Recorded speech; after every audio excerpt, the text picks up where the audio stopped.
His eyes scanned her, and he said, like he was thinking out loud, that he knew her from somewhere. Eugenia froze. All she could think was, how did things get this messed up? Cold as ice, he accused her of snatching innocent kids. It happened a while back, at the Keratin estate. The maids were whispering, all bent over, about how the Marquis and his wife vanished into thin air. Super creepy. She gracefully reached for the shiny gem, holding up the heavy curtain by the old window. Then, quick as a flash, she slipped the gem into her sleeve. Only she knew the awful truth. The owners were long gone, and the family was headed for a total wipeout. Eugenia was so sure about what was coming, because this world was just a story she'd read.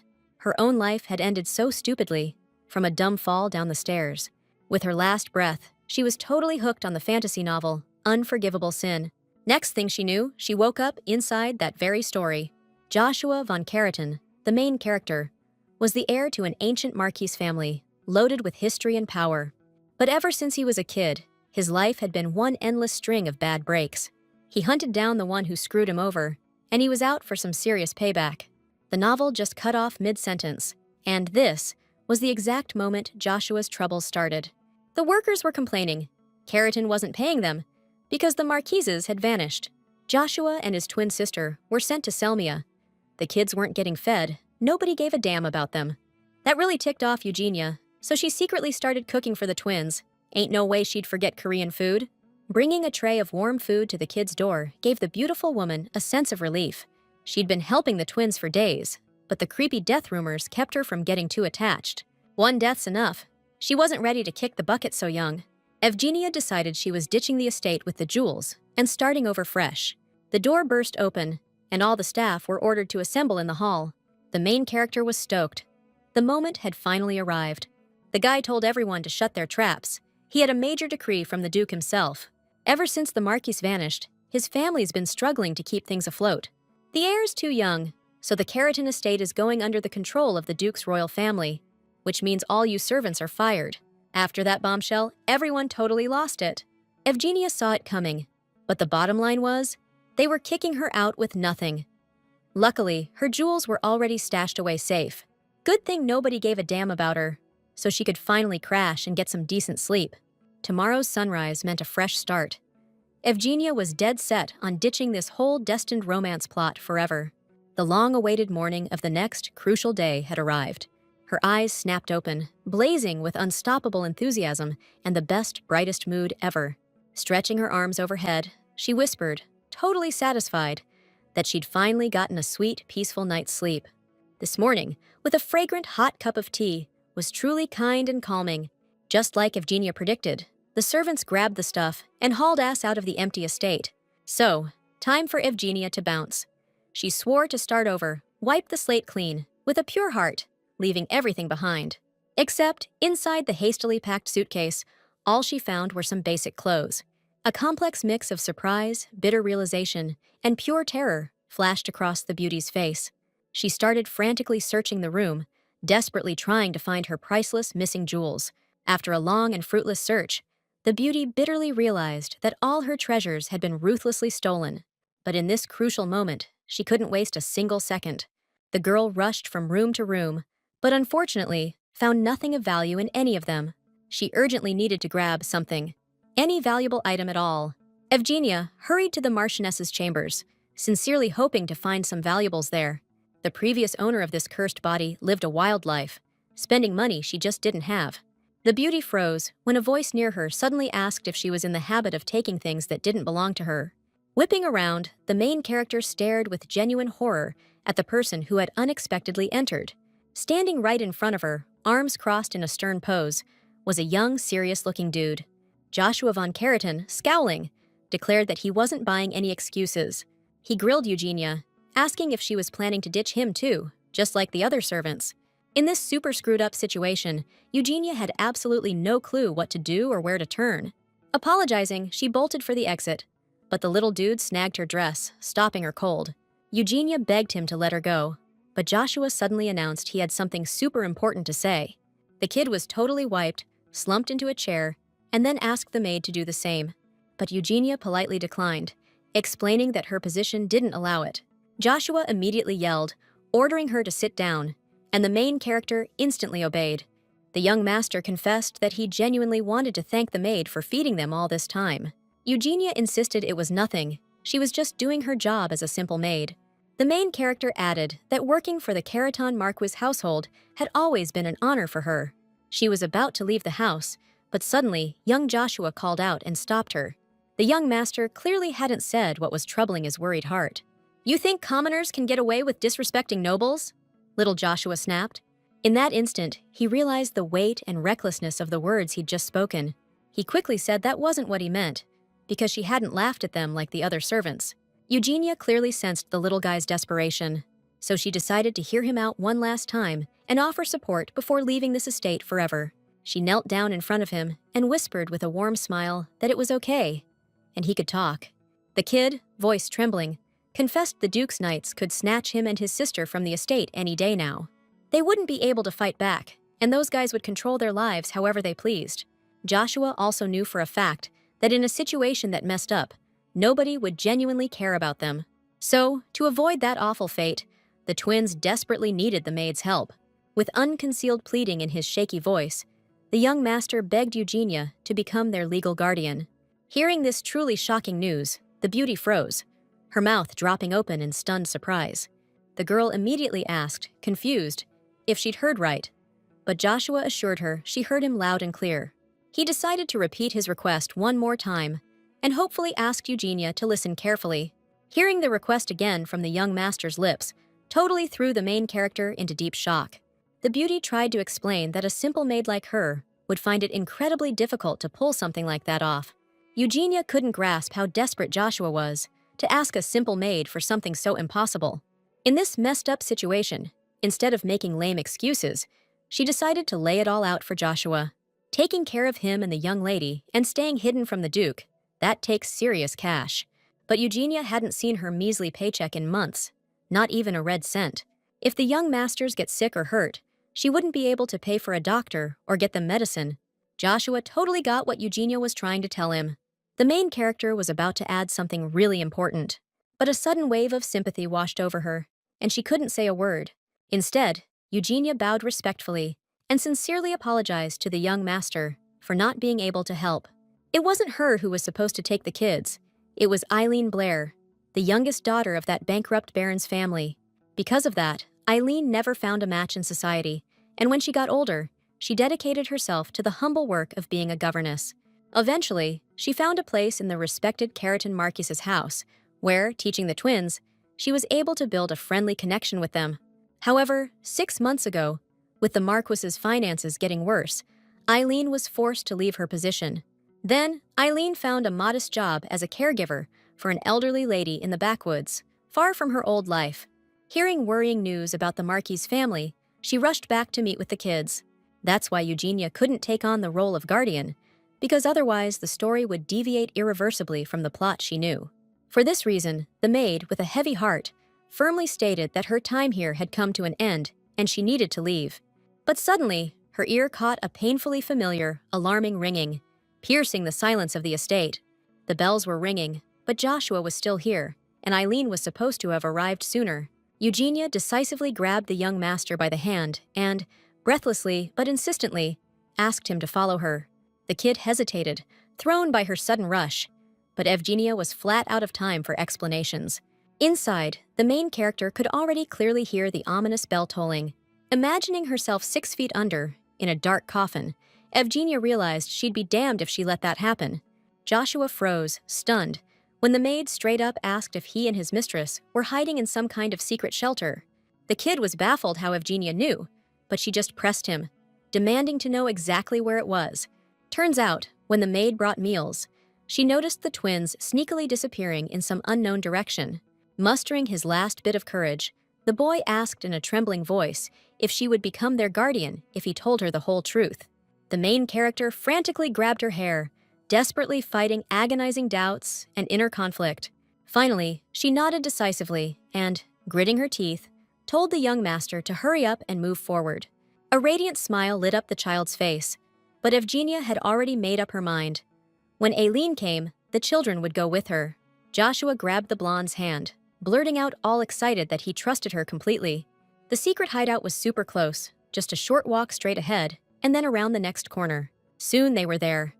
The kid stopped at a plain wall and said all mysterious-like that this was where everything was hidden. The main girl raised an eyebrow like, seriously? This secret hideout was in such an obvious spot? Meanwhile, the kid was busy, fiddling around real quick, and the secret hideout slowly started to open. Evgenia gasped, totally blown away as a cleverly hidden secret room suddenly appeared right in front of her. Her eyes immediately spotted toys and even tiny crumbs from a cookie that had been eaten. Joshua proudly asked what she thought, but she wasn't impressed. The adults screwed up, and innocent kids are paying the price. The last bell rang, and Evgenia breathed a sigh of relief. Perfect timing, 'cause Eileen was about to show up any minute. Joshua called her name again, and this time, the beautiful woman finally heard what he was saying. She gave him a nervous smile, trying to play it cool, and quietly told the young master that everything was fine. But Eugenia's behavior seemed super weird to Joshua. He even started to wonder if she was really listening. The kid started scolding the blonde for acting so out of line, not understanding why all adults were so confusing. Eugenia's attention was drawn to the delicate face of the sleeping Lady Selmia. Lucky for her, she didn't have to search for the girl long. The young master gently explained that his little sister was sick, so he earnestly asked Eugenia not to wake her. Even before Dad vanished without a trace, Joshua promised him he'd definitely protect Selly. Even though their father wasn't with them anymore, the boy firmly believed he had to keep his word. The main character got lost in thought. Even if this is just a novel, haven't these little kids been through enough already? If she'd taken over the body of a high-class noblewoman instead of a simple servant, would she still be helping these orphaned kids? Joshua jumped, his whole body tensing up, and spun around when he heard a rustling sound right behind him. He gripped the hem of Evgenia's dress, his voice trembling as he confessed his deep fear that she might run away. The main character gently explained that she was standing too close to the sleeping mistress and simply stepped back carefully so as not to wake her. Evgenia decided to move to the other side, and Joshua immediately volunteered to join her, wanting to be close. The young master couldn't understand why the maid was laughing so infectiously, and the main character explained that he was very sweet. After these unexpected words, the kid instantly blushed, and then proudly declared that he wasn't sweet at all, since he was past the age where he'd seem that way. When Aileen arrives, the main character won't get another chance to see the young master's cute face. Sadly, if Evgenia becomes an integral part of the story, something terrible could happen, so it's better to leave. That's exactly what was supposed to happen, but for some reason, Aileen still hadn't arrived, so the heroine decided to wait a little longer.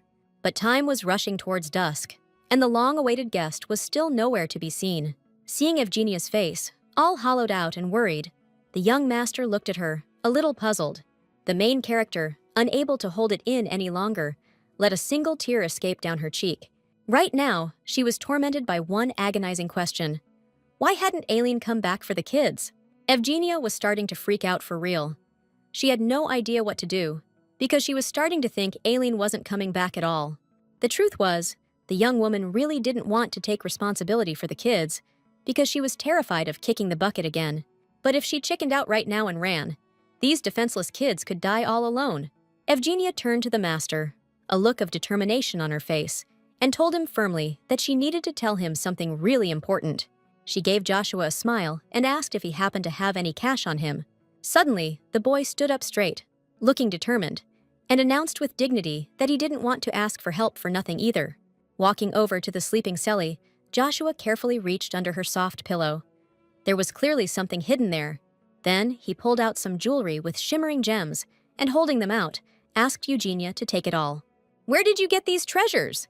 the main character asked the young master, her amazement obvious. Turns out, Joshua had secretly stashed away his mom's biggest jewels, so the other servants couldn't swipe them. Eugenia couldn't accept them, since they were the only priceless things the twins had left of their parents. Plus, these pieces were intricately engraved with the lily crest, the symbol of their noble family. Trying to sell these would immediately flag them as stolen goods. But right now, in her hand, Eugenia felt a ring with a fake stone. From what she knew, the Marquise got scammed when he bought it. However, the main character just couldn't break that harsh truth to Joshua, not wanting to crush the innocent kid's heart. The child exclaimed that Eugenia should just take them to the Grand Ace Empire, to Duke Herace's mansion, and then the jewelry would be hers.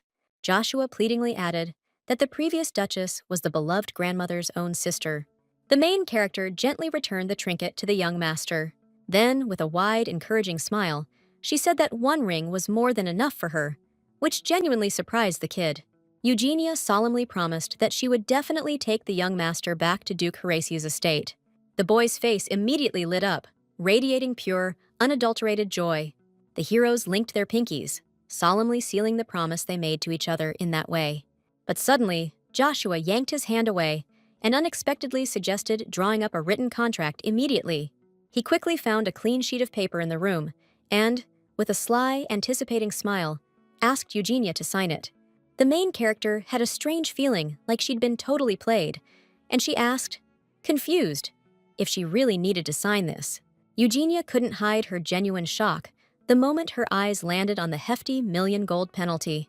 "You wouldn't just up and leave us, would you?" Joshua asked with feigned sadness. The main character, totally freaked, hastily signed the contract, just to stop the young master from bawling his eyes out. Then, after dotting all the I's and crossing all the T's, she dramatically handed the contract back to the kid. But before letting go completely, Evgenia said, super serious, that she had one major condition. Evgenia wanted the young master to call her his sister from now on, and nothing else. She explained they needed to be ready for anything, any crazy stuff that might happen, so they'd pretend to be siblings. But if he didn't want to, Evgenia would just take off. But Joshua immediately shouted that he was down with it. And then, kinda embarrassed, he called her his sister. Evgenia cheered, saying now they could get ready to leave right away. No time to waste.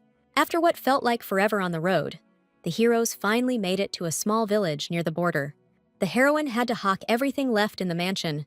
She needed to find a village where they could slip across the Empire's border. Without a care in the world, the kids were calling each other by their old names, totally forgetting about their new ones, Shushu and Selly. But in the novel, it described how a heartless killer, recognizing the twins, suddenly attacked them and coldly offed Aileen. That's why Eugenia suggested adding a key clause to the agreement. The twins had to pretend she was their older sister. So it was decided to use fake names. Eugenia dropped everything she was doing the second she heard their voices calling out her name. The kid's hair was dark now, but Joshua was only worried about one thing. Would the color wash out for sure? She gently explained that even if the color didn't come out right away, their hair would definitely grow back, so there was nothing to worry about. The boy curiously asked Eugenia where she was headed, and she just explained she was going to make some money. She couldn't reveal the truth about the fake ring, so she tactfully told the gentleman that more money is always a good thing.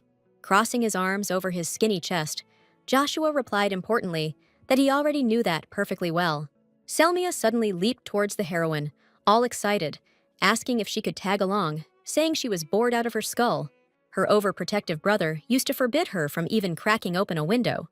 The main character earnestly promised the girl that she'd work extra hard today to make sure she got her favorite candy. Selmia promised her new big sis that she'd wait patiently. Evgenia gently stroked the little girl's soft hair and, with a tender smile, called her clever little darling. Even though the heroine promised to hustle and be back soon, she was already running on fumes. Thinking about bribes, medicine for the kids, food and rent, Evgenia realized she was practically broke. That's why, driven by sheer desperation, Evgenia headed straight to the job board to find any kind of work she could get. The innkeeper waved his hand dismissively, pointing Evgenia towards a rickety old board covered in postings. The main character strode purposefully to the board and started carefully examining each of the available jobs. There were tons of jobs, all kinds, but unfortunately, most were way beyond what Eugenia could handle or what the conditions allowed. Plus, Eugenia realized with a jolt that the room had gone dead silent, and she could feel every eye on her. The young woman tensed up and quickly pulled her hood over her head. The room buzzed back to life with the sound of voices, and Eugenia instantly felt a wave of relief. She frantically started searching for a decent gig, but nothing paid more than 5 measly gold coins. Suddenly, Eugenia's attention was drawn like a moth to a flame to an old, beat-up notice hanging in the corner. The client was looking for a maid to travel with them to the Ace Empire, promising a hefty reward based on distance, with room for negotiation. This was exactly what Eugenia needed. She showed the innkeeper the notice and stated firmly that she wanted the job. The bearded man raised his eyebrows in surprise, shocked that such a fragile girl would dare to take on such a serious task. Since no one had applied for a whole month, the guy was thinking of taking the ad down. But luckily, Miss showed up just in time. The innkeeper said nobody's been hired for this job yet.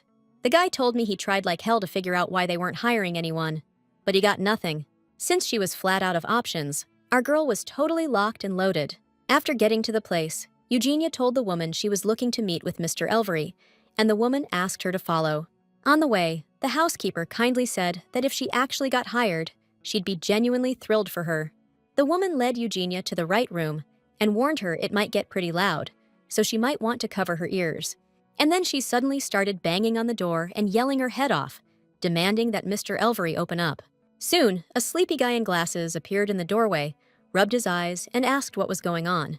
As soon as this guy, Elvery, found out that she was there about the ad, he immediately smiled real friendly and introduced himself. The main character introduced herself back, but it struck her that her employer was way younger than she'd pictured. Elvery gestured towards the door, suggesting they head into the room first. Eugenia agreed, but the moment she stepped inside, she couldn't hide her genuine surprise and slight shock at what she saw. The place was a complete pigsty. The employer apologized to the lady for the mess, clearly embarrassed.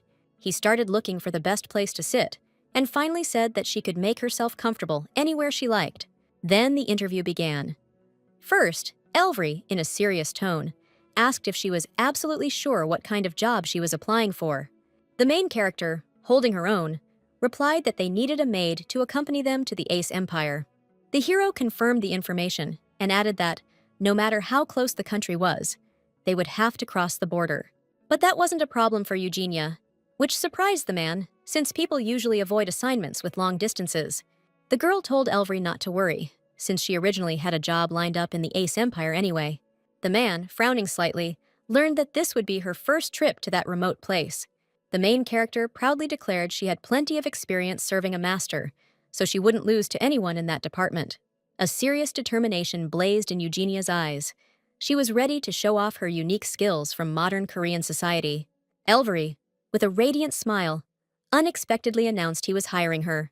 The main character hadn't expected the whole hiring process to go so smoothly. The guy explained they'd be leaving soon, and since there were no other candidates, he was in a tight spot. Eugenia asked if she could bring her younger brother and sister, since they didn't have any other guardian. Elvery thought for a moment, then gave an unexpected answer. That wasn't a decision he could make on his own. The main character gave her employer a skeptical look. The hero said that she could meet with the master right now and explain her request. Then Eugenia realized that he wasn't the employer. As she climbed the creaking stairs, the girl asked if there was anything she should keep in mind.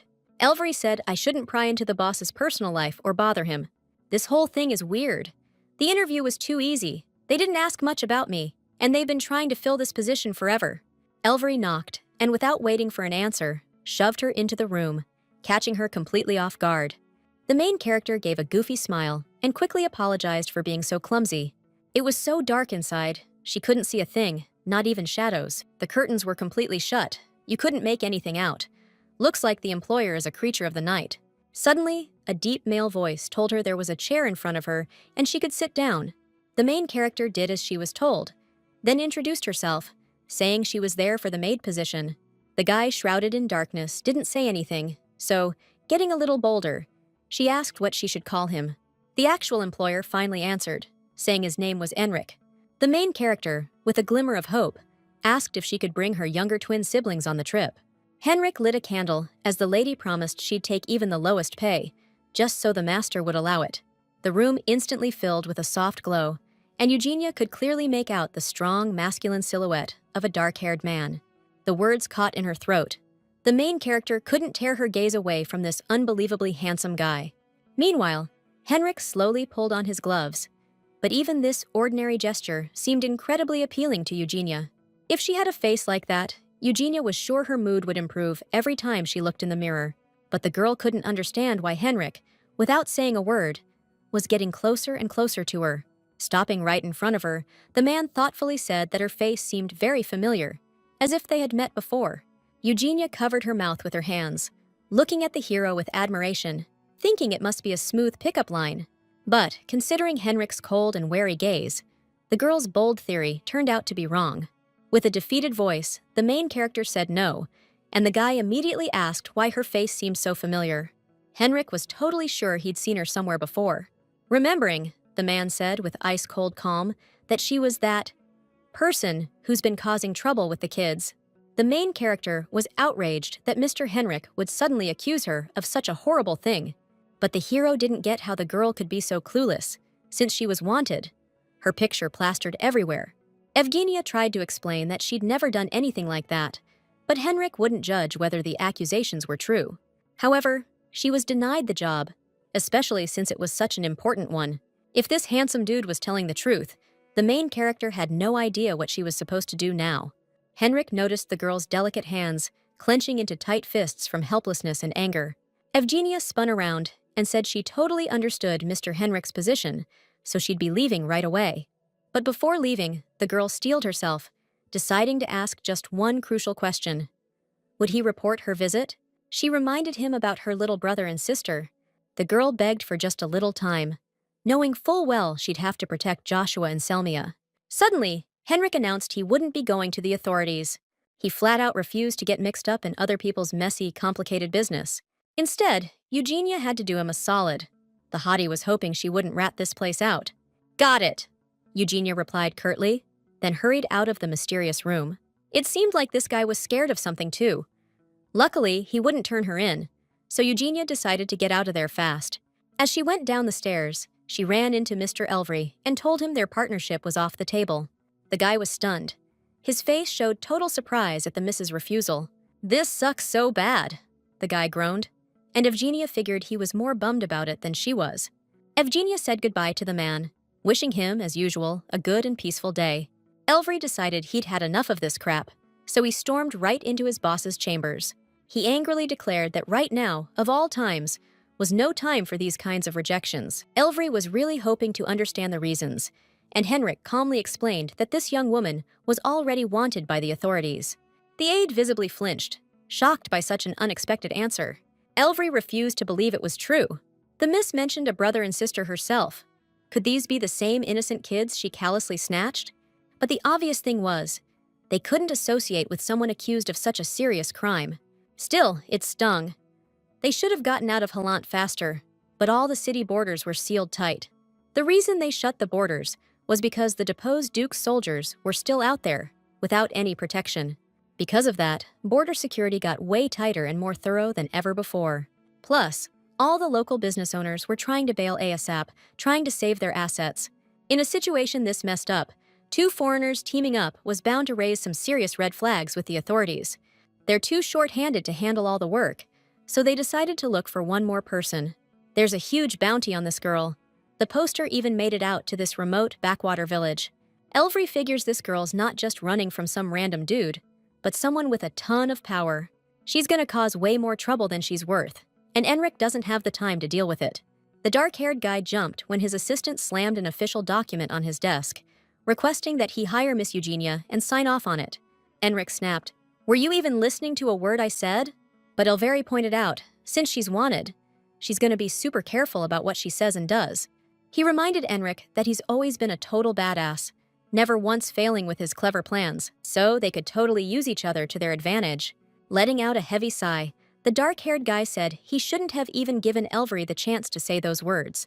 He couldn't deny it. If he stalled any longer, things would just get worse, way worse. Finally, Enric caved, agreed, and immediately announced they were going after her, pronto.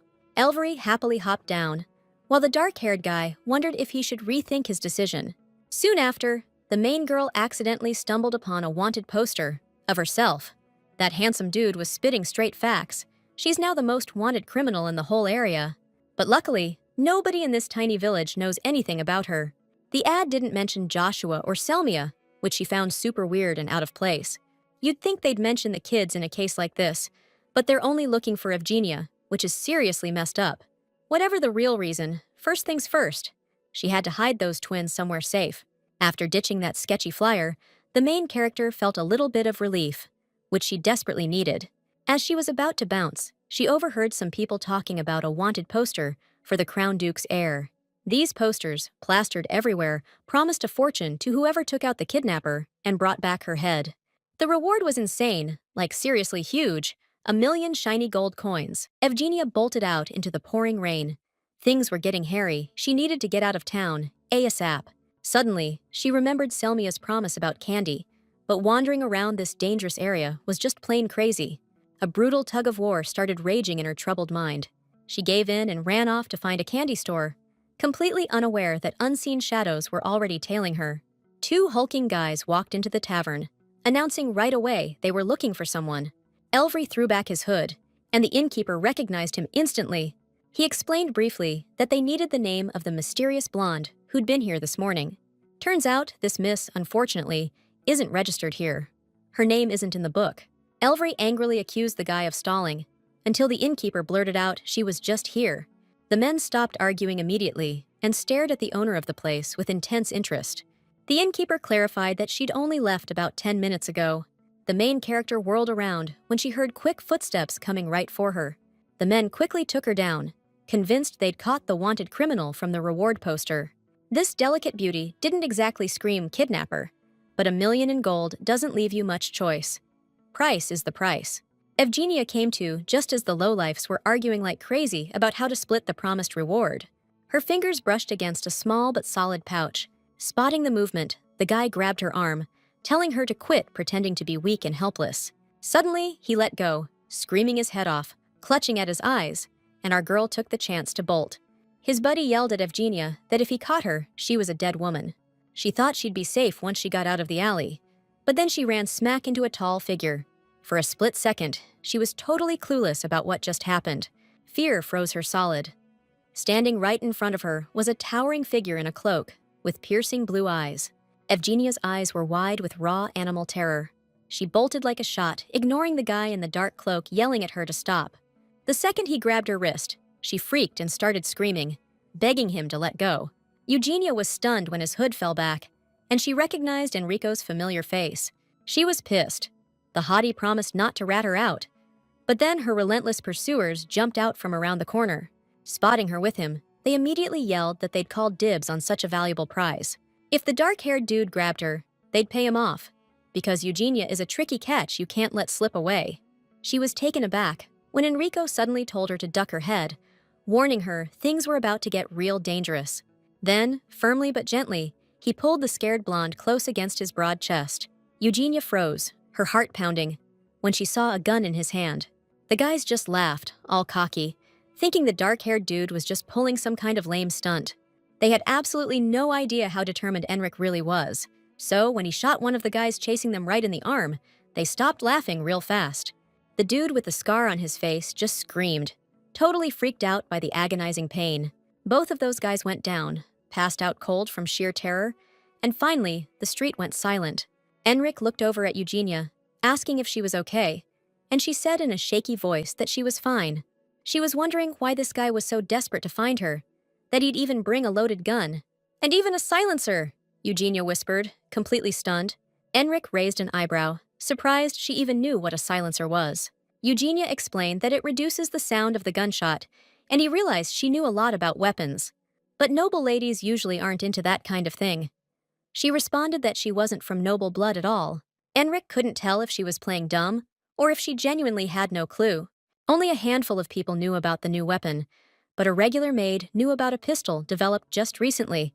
That was messed up. Evgenia started thanking her savior, but Enric cut her off, saying he came to hire her. He decided to explain the details on the way, so he told her to stick close and follow him. Thinking it over again, Enric realized there was no guarantee this move wouldn't cause even more trouble. Elvery wouldn't let up, and considering Evgenia's situation, this decision seemed like the best and most fitting. This hotshot wanted to use her, but she didn't have a choice, because a better opportunity might never come along. So, with a heavy heart, Evgenia agreed to do exactly as he said. She froze when he looked like he was about to add something, but then he immediately started wavering, losing his nerve. Unexpectedly, Enric turned around, dropped to one knee, and humbly asked her to be his wife. Eugenia took it all super seriously and immediately started explaining that they'd just met. Plus, she has 2 young kids. Henrik asked her to hear him out and explained that things aren't looking good right now, since a lot of people aren't crossing the border much anymore. The main character, with a sinking feeling, guessed that soon all roads out of the country might be shut down. So, for the time being, the safest bet was to pretend to be a family, so as not to arouse suspicion. During the inspection, they'd need to play the part of a married couple, and the heroes decided to meet up later. Today, Eugenia almost got taken out because she was flagged as a person of interest. It sounded so crazy when he asked if the kids she was with were, taken, but luckily the guy bought it. With a shaky hand, Eugenia reached for the doorknob, but then she clutched it to her chest, trying to calm down so she wouldn't be trembling in front of the kids. Steeling herself, the girl walked into the room and asked the twins with a big smile if they'd been waiting for her. Selmia bounced over to the girl, grinning ear to ear when she saw the promised candy. The main character apologized, 'cause the sweets got a little damp, but the little girl just smiled and said it was totally fine. The girls noticed scratches on their sister's hands, and Evgenia explained she just took a tumble on the way. Joshua immediately started checking out the main character's hands, asking, all worried, how it happened. Evgenia apologized to the twins for bothering them. Then, her voice soft, she told Selmia to dig into the candy to cheer herself up. Out of nowhere, Joshua, frowning a little, asked Evgenia if she worked with that tall guy. The main character realized the young master must have spotted her employer through the window. But as soon as Joshua heard Evgenia wasn't sure who she was working for, he started chewing her out for being so careless. Selmia, not waiting for the argument to end, told her brother that her sister was doing way better than him since he had zero social skills. Trying not to laugh, Evgenia playfully told them to lay off Josh, and the kid immediately piped up that he was just worried about her. The main character figured she needed to stop teasing the young master, or he was going to get really pouty. Evgenia knelt down next to Joshua, and looking him in the eye, promised she'd do whatever it took to keep their promise. Even if he's playing grown-up, no matter how you slice it, he's still a kid. Now, the main character decided to explain the job to the twins. Since the borders might be closing soon, they need to get out of the duchy ASAP. First, they need to head to the hotel where their employer's staying, like, right now. The kids started getting ready, and Evgenia remembered there was something important she wanted to say. And then, with excitement in her voice, she happily blurted out that she got hitched. "What did you say?" Joshua asked, totally thrown, and Selmia excitedly repeated the main character's words. The kid froze, like a statue carved out of marble, and the bag of candy slipped right out of his hands. "You just said husband?" Joshua exploded.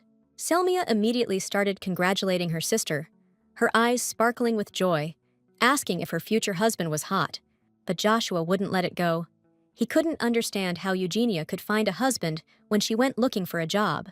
The main character, trying to stay calm, explained that due to certain circumstances, she'd have a husband for a little while.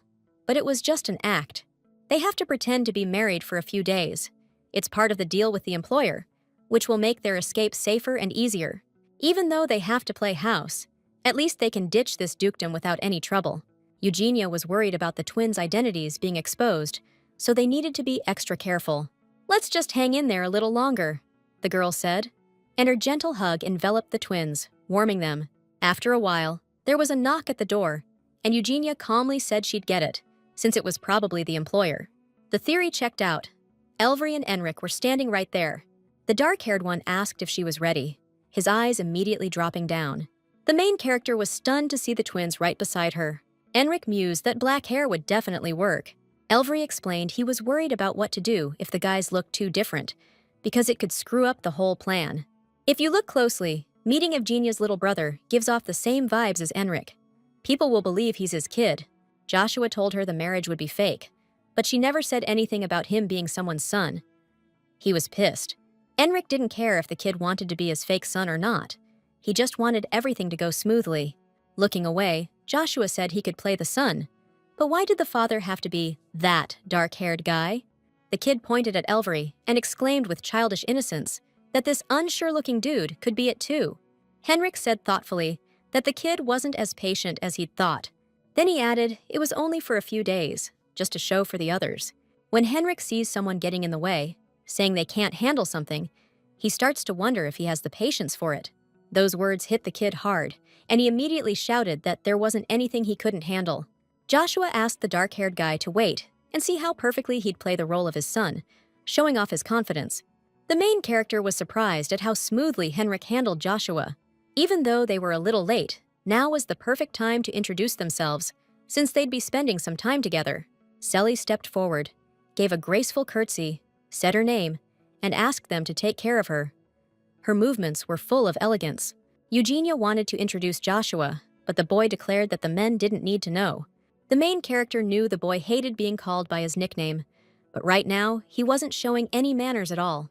Since Joshua refused to be his son, Eugenia sadly announced she'd be going alone then. Hearing that, the kid immediately bowed and introduced himself to the gentleman, calling himself Shushu. The men bowed back, and Elveri said with a smile that it was a very sweet name.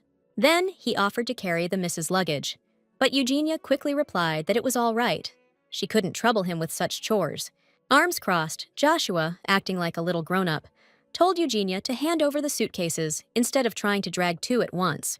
Enric also had his code of honor, so he gallantly took the heroine's carry-on, freeing up her hands. Eugenia tried to object, since Enric didn't have to do that, but his resolve was unshakable. But Joshua cut her off, asking if he could hold her hand now that she wasn't carrying anything. Selmy ran up from the other side, and, with childlike spontaneity, asked if she could hold her hand too. Soon the heroes arrived at their destination. Selly was excited about her new room, and Joshua said skeptically that it was nothing special. Henrik asked the miss to come up to his room after she'd unpacked. Once they were alone, Elvry said he doubted Eugenia kidnapped those kids, and the brunette agreed. The guy suggested they drop it, and the assistant agreed, happy they'd be leaving this godforsaken Halant soon. "We need to make it snappy," Henrik replied to his friend. Soon, the main character knocked on the door, and a smiling Elvry appeared on the threshold. Eugenia apologized, explaining the kids wanted to come with her, so they all came together. Joshua stated in a serious tone that they were competent enough to be at this meeting. Elvry said it was no problem, and with a charming smile, invited everyone inside. Everyone's roles are simple. Henrik and Eugenia are husband and wife. The twins are their kids, and we've decided Elvry is both the chamberlain and the coachman. Just in case, the brunette suggested changing the kids' names to throw off anyone who might be tailing them. Selmia raised her hand and asked to be called Selly, and Joshua, after thinking about it, asked to be called just Shu. Enric gave the names his approval with a nod. Elvry suggested Miss Eugenia come up with a name for herself, or choose one she usually goes by. The main character suggested the name Zhenya, but it was too close to her real one, so Enric asked her to change it. The young woman thought for a moment and suggested the name Hari, and the man agreed with approval. He stood in front of her, called her by her new name, and extending his hand, asked her to take care of him. Maybe it was because it was so long ago, but the girl felt awkward now that the old name had been said again. She reached out her hand in response, and likewise asked Enric to take care of her. Enric decided to clarify with Miss Hari if it was a nickname, but the girl said no, but she'd be able to respond to it quickly. It was the name she'd been called throughout her whole previous life. "Hari!" the guy called out, and she responded right away. "Looks like we're good to go." Since they've got everything sorted, Elvry said he'd get their IDs made up. Evgenia leaned down to the kids and explained they absolutely had to call her Mom. Selmia threw her hands up, stoked, and shouted she'd do her best. Joshua gave a more reserved promise too. Suddenly, someone started pounding on the door, and it sent a shiver of fear right through our girl. Could this person be here for her? The guys looked at each other and nodded, understanding each other without a word. "Who is it?" Elvry asked, walking to the door. He heard a woman's voice on the other side. He opened the door and saw the landlady. She hadn't found him on the second floor, so she'd come up to the third, even though he'd asked her not to. The woman explained that a bit of a situation had come up, so she just couldn't help herself. Turns out she burned her hand, so she can't make dinner, but she's offered us the use of her kitchen. The main character felt a wave of relief, realizing she'd been stressing out for nothing. Elvry told the hostess he couldn't cook, but Eugenia jumped right in and said she'd handle it then. And then she asked the kids what they wanted for a snack. Selly started rattling off a whole list, but her brother immediately shut her up and told her to pick the one thing she wanted most. So the little one chose pancakes with tons of whipped cream. The main character promised to make them and just asked them to hang tight. But after a while, Eugenia just couldn't wrap her head around what was going on. Why did Enric volunteer to help and even put on a pink apron with a teddy bear on it? It raised so many questions. The guy noticed Eugenia staring and called her out on it, and she immediately got flustered, saying she was just lost in thought. Miss tried to tell Enric that he really didn't have to help. The dude, like a total pro chef, chopped the veggies and said they'd get it done way faster together. This guy was seriously exceeding all of the main character's expectations. Once everything was ready, the girl called the kids to the table. In that short time, they managed to whip up some high-class dishes that now decorated the table. Sally was stoked, but Enric told her to take it easy, or she'd get a tummy ache. Suddenly snapping to it, Joshua decided to ask the guy a question. He knew things had been kinda crazy lately, but the kid didn't get why Enric was so sure the borders were closing. Joshua turned to Eugenia and asked if she knew anything. Turns out, right after the previous duke croaked last year, the Duchy of Holland split into two factions. Benjamin, the previous ruler's bastard son, impersonated the heir, Shigel, to steal the throne. Word is, after seizing power, he became the duke's lackey. Things will only get worse until the hero's caught. Right about then, a couple of marquises, not aligned with any faction, went missing. A smart guy like Joshua can easily connect the dots. Enric explained that there's been a surge in criminal activity lately, which is why they need IDs. But even with that, two grown men are gonna raise suspicion, so they figured they'd create the image of a wholesome family. To be with his father during his final hours, he and his wife, Hari, returned to the duchy. Annoyed, Joshua immediately corrected Enric, pointing out that the wife is a fake. The dark-haired guy explained that it'll be enough to explain why Ace's people are in the duchy and trying to cross the border. The kid was taken aback when Enric suddenly shoved a ton of meat at him and told him to eat up. The man explained it'd help him grow big and strong, but Joshua, like a wildcat, snapped that he could handle himself. Elvry said getting Miss Eugenia's ID whipped up should take a week, tops. Also, they're meeting with some merchants to set up a fitting right after noon tomorrow. Gotta get her travel wardrobe sorted. Because looking like that, Eugenia ain't gonna pass for a noble. Since she's playing Enrico's wife, we need high-end fabrics, something that screams old money, so nobody questions her. Matching jewelry's the last thing, and the trickiest. Gotta be careful looking around, what with the kids and all. Matching jewelry's a big deal, like a wedding ring. It's a must-have for weddings on this continent. So Eugenia's gotta wear some seriously expensive bling, but getting that kind of stuff fast is a pain. She knew that, so she told the guys she could handle the matching jewelry. Said she got some from her late parents. The guys asked to see him, and Eugenia said they'd have to wait a bit. Joshua jumped when Eugenia suddenly knocked on the door. Once inside, the main character announced she had a favor to ask. Eugenia felt awkward, but she steeled herself and asked Joshua to borrow his brooch and pendant. They needed it so she and Enrique could pretend to be a married couple. The boy's eyes widened as the young woman started apologizing for even asking such a thing. The kid immediately said it was no big deal and handed the main character his late parents' jewelry. Eugenia hugged the boy tightly and promised she'd take good care of them and return them soon. Caught off guard, Joshua quickly pulled away and wished the heroine a good trip tomorrow. The next day, Eric and Eugenia set off for the city. The consultant happily greeted the esteemed guests and said they'd been expecting them. Precious fabrics, specially imported from overseas, had been prepared just for our heroes. The sales guy just didn't get why people were shopping for mourning clothes. The main girl just burst into tears, and Enrico looked totally freaked out. The guy immediately snapped, saying the sales guy was being way too casual with customers. Evgenia quietly explained that her father had recently passed, so she was still grieving. The sales guy was panicking because she started crying again. Enrico grabbed the main girl's hand and dramatically declared he'd always be there for her, and she thanked him for his support. The sales guy started apologizing for his terrible blunder. Evgenia said it was no big deal. She just wanted to look at the outfits, and the store employees immediately went into overdrive. Soon they were showing her top-of-the-line fabrics that she was sure to love. First, they needed to take her measurements, so they asked the main girl to stand up.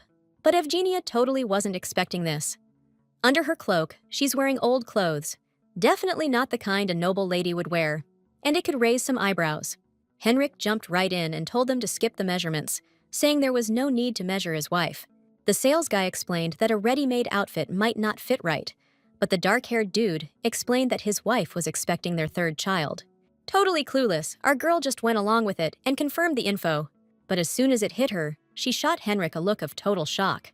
Out of nowhere, the guy gives a soft smile and says the kid's definitely gonna look like her and be just as cute. Our girl blushed like crazy, and the sales guy just thought to himself, "Man, making a buck is tough."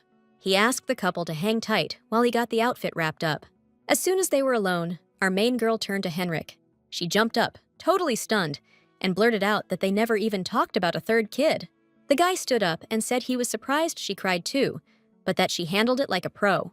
Taking Evgenia's hand, Henrik gave her props and told her to keep up the good work. The main girl blushed and promised she'd do her best. As soon as our heroes got back, Elvry dropped a bomb. They've got a problem. He wrapped up the IDs faster than he thought, but couldn't get the marriage certificate. Things are such a mess that even the master wants to bail on Halant, so he asked to tag along. Henrik thought for a sec and said that in that case, they'd be laying down some conditions too. First, they split the second they're through the gates, and second, Henrik sets the date. If the master doesn't agree, no deal. The main girl knocked on the twins' door and went inside to tell them they're leaving tomorrow afternoon. The kids perked right up, and Joshua asked if they'd ditch those dudes as soon as they got through the gates. But Evgenia said no, since that might look suspicious. They'll split up after they get to the Ace Empire. The carriage ride's gonna take about a day, so the main character told the kids to change into their pajamas and hit the hay. A little later, Selly changed into her bunny pajamas and immediately asked her big sis if the outfit looked good on her. Joshua, in his cat pajamas, was bummed because they looked way too childish. The main character laughed and told the kids to get to sleep already, because she was turning out the lights. Joshua and Selmy laid down on either side of Evgenia and were out like a light as soon as she wished them sweet dreams. But the main character herself couldn't fall asleep. She sat up in bed as soon as she realized it was a lost cause. The main character was seriously doubting whether she could pull off her act tomorrow, and that's why she couldn't sleep. Still, Evgenia was sure that no matter what happened, she'd protect the twins from any danger. The young woman pulled out a brooch and gazed at the gemstone, which shimmered beautifully in the moonlight. Then, she suddenly felt the urge to step out onto the balcony. As soon as she did, the cool, fresh air enveloped her whole body. But then, Evgenia spotted someone, and a look of confusion immediately crossed her face. It was Henrik training down below. Guess he couldn't sleep either, even though he always looks exhausted. They have to leave tomorrow, so Evgenia wondered if he'd be all right. Seeing the girl, Henrik asked why she wasn't asleep so late. Evgenia jumped a little and explained she just wanted some air. The man smiled warmly and told her to go get some sleep, wishing her good night. And then he asked her not to be late tomorrow. Evgenia laughed at that, but back in her room, she felt ashamed, like she'd gotten away with something she shouldn't have. The next day, our girl changed into morning clothes and asked the twins if they were ready to go. Selly excitedly told her mom she was good to go, but Joshua just wanted to get this over with. Elvry, like a true gentleman, offered young Miss Selly his hand and helped her into the carriage. Joshua snapped out of staring at the horse when Elvry called out his name. Just then, a guy in a cloak approached our heroes.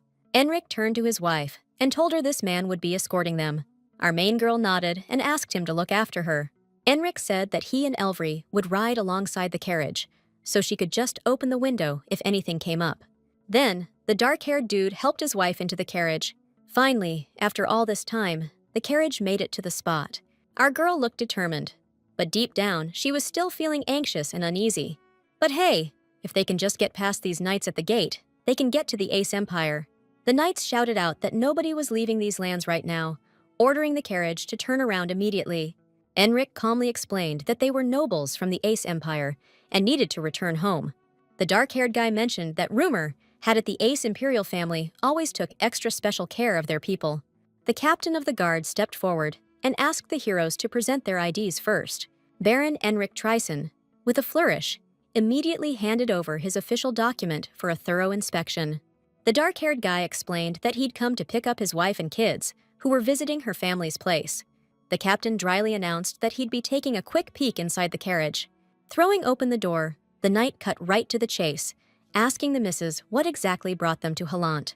The main character calmly explained that she'd received some worrying news about her father being seriously ill, so she came as quickly as possible. When asked point-blank about her maiden name, Eugenia stated the impressive name of Harilaplan.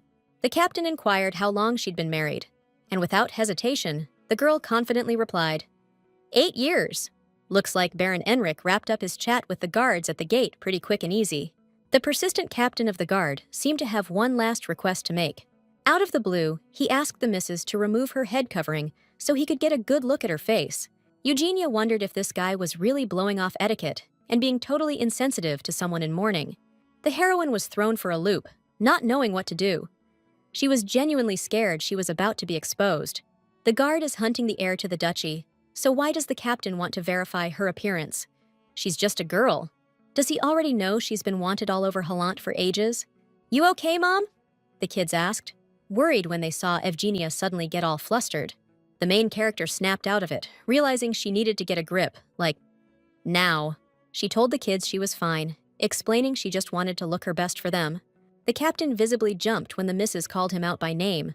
All of a sudden, sharp and bossy.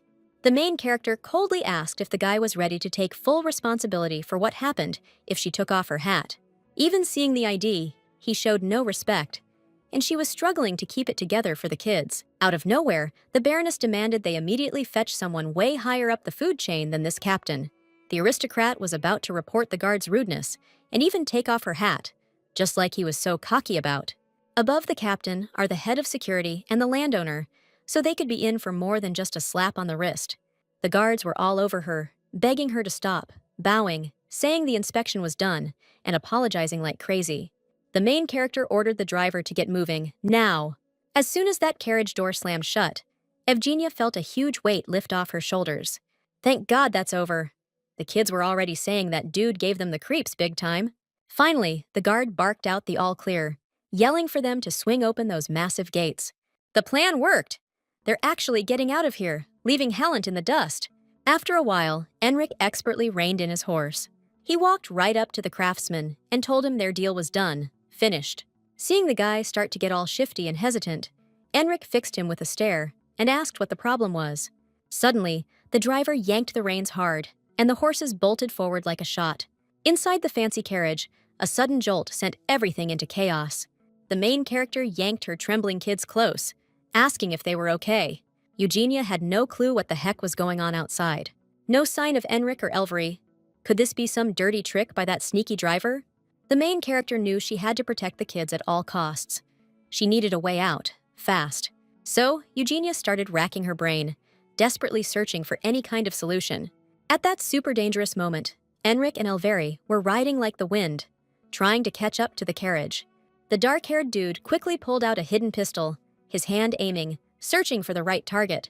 His eyes went wide as soon as he saw the blonde girl risking her life. Eugenia, totally desperate, scrambled out and was hanging on to the roof of the carriage for dear life. "Get back in here now!" Henrik roared, demanding Evgenia climb back inside and fast. Just then, the sneaky driver saw the girl risking it all, hanging outside the carriage. So he floored it, trying to stop the brave beauty from escaping. Henrik yelled Evgenia's name, seeing she was barely holding on with one hand. Our girl sucked it up, and with her last bit of strength, grabbed the slick roof with her other hand. The dark-haired dude shouted it was crazy dangerous, and she needed to get back inside, pronto. He ordered Evgenia to get back in the carriage and protect the little kids. The main character took a deep breath, but she listened to Henrik. Once the blonde was back inside, the dark-haired guy told Elvery to back off a little. Then, without a second thought, he aimed for the sweet spot and fired. With incredible precision, the guy nailed the wooden wheel, blew a hole right through it. It instantly splintered in two with a deafening crack and went flying. The carriage screeched to a halt, and Henrik immediately peered inside to make sure everyone was okay.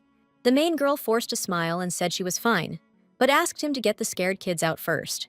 Henrik immediately ordered Elvery to carefully lead the frightened children out of the carriage, and then he extended his strong hand to Eugenia to help her out.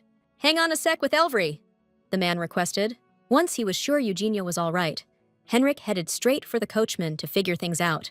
"Crap," the dark-haired guy muttered. "The coachman's dead. They even got to him. But how the heck did this information leak?" Suddenly, the main character shouted out Sally's name, all worried. Henrik came over to see what was up, and Eugenia exclaimed that Sally had passed out. The main character started shaking the girl, but to her horror, Sally started weakening right before their eyes. They needed to do something, and fast, or things were going to get seriously messed up. Eugenia carefully handed the unconscious Sally over to Mr. Elvery, begging him to watch over the little one. The main character frantically looked around, desperately searching for something that could help them right now. Her gaze suddenly landed on a familiar plant, whose fruit could be their salvation. Eugenia hurried back to the little girl, gently leaned in, and quietly asked her to open her mouth. Sally obeyed, and the main character squeezed a few life-saving drops of the fruit she'd picked into her mouth. Joshua, totally lost, asked in confusion what the heck she just gave his sister. The little one flashed a smile and whispered that it was super yummy. Joshua, hiding what he really felt, clenched his little hands into fists, and then, holding back tears, he yelled in frustration that his sister was a total bonehead. The little dude just couldn't bring himself to admit how freaked out he was. Selmia gently stroked her brother's cheek and said with a warm smile that everything was okay now. Enric asked if Celie was all right, and she said yes, that the girl was probably just in shock. But her fever should break soon, now that she's eaten that special miracle fruit.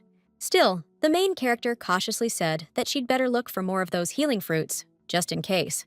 Suddenly, Enric strode up to her, all business, and said he needed to talk to her, like now. "What in the world were you thinking, jumping out of a moving carriage?" the guy demanded, annoyed. "Seriously? She's got nothing to say for pulling a stunt like that?" Eugenia explained she couldn't let them get caught, so she decided to jump the coachman and take the reins herself.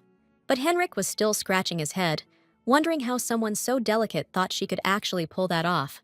The main character pulled a little pouch of powder out of her pocket, the same stuff she used for self-defense before.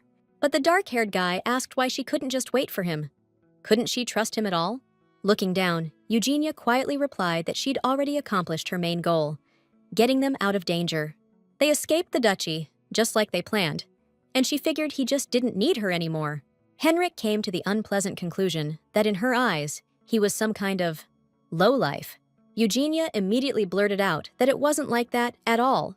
The man reminded her that according to their agreement, they were leaving Halant together and heading to the Ace Empire.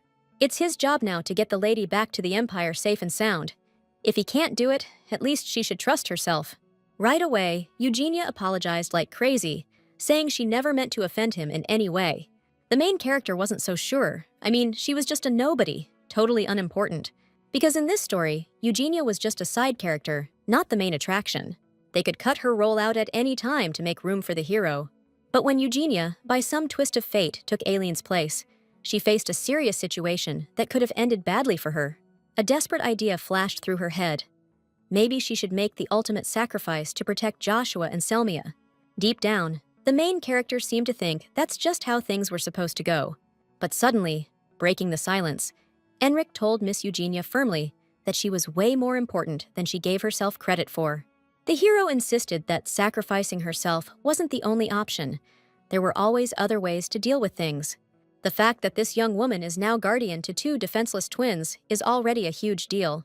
All this time, the main character's been obsessed with how she could change the future that's been laid out for her. The funny thing is, it's actually Eugenia, not Aileen, who's the most crucial character in how the story unfolds.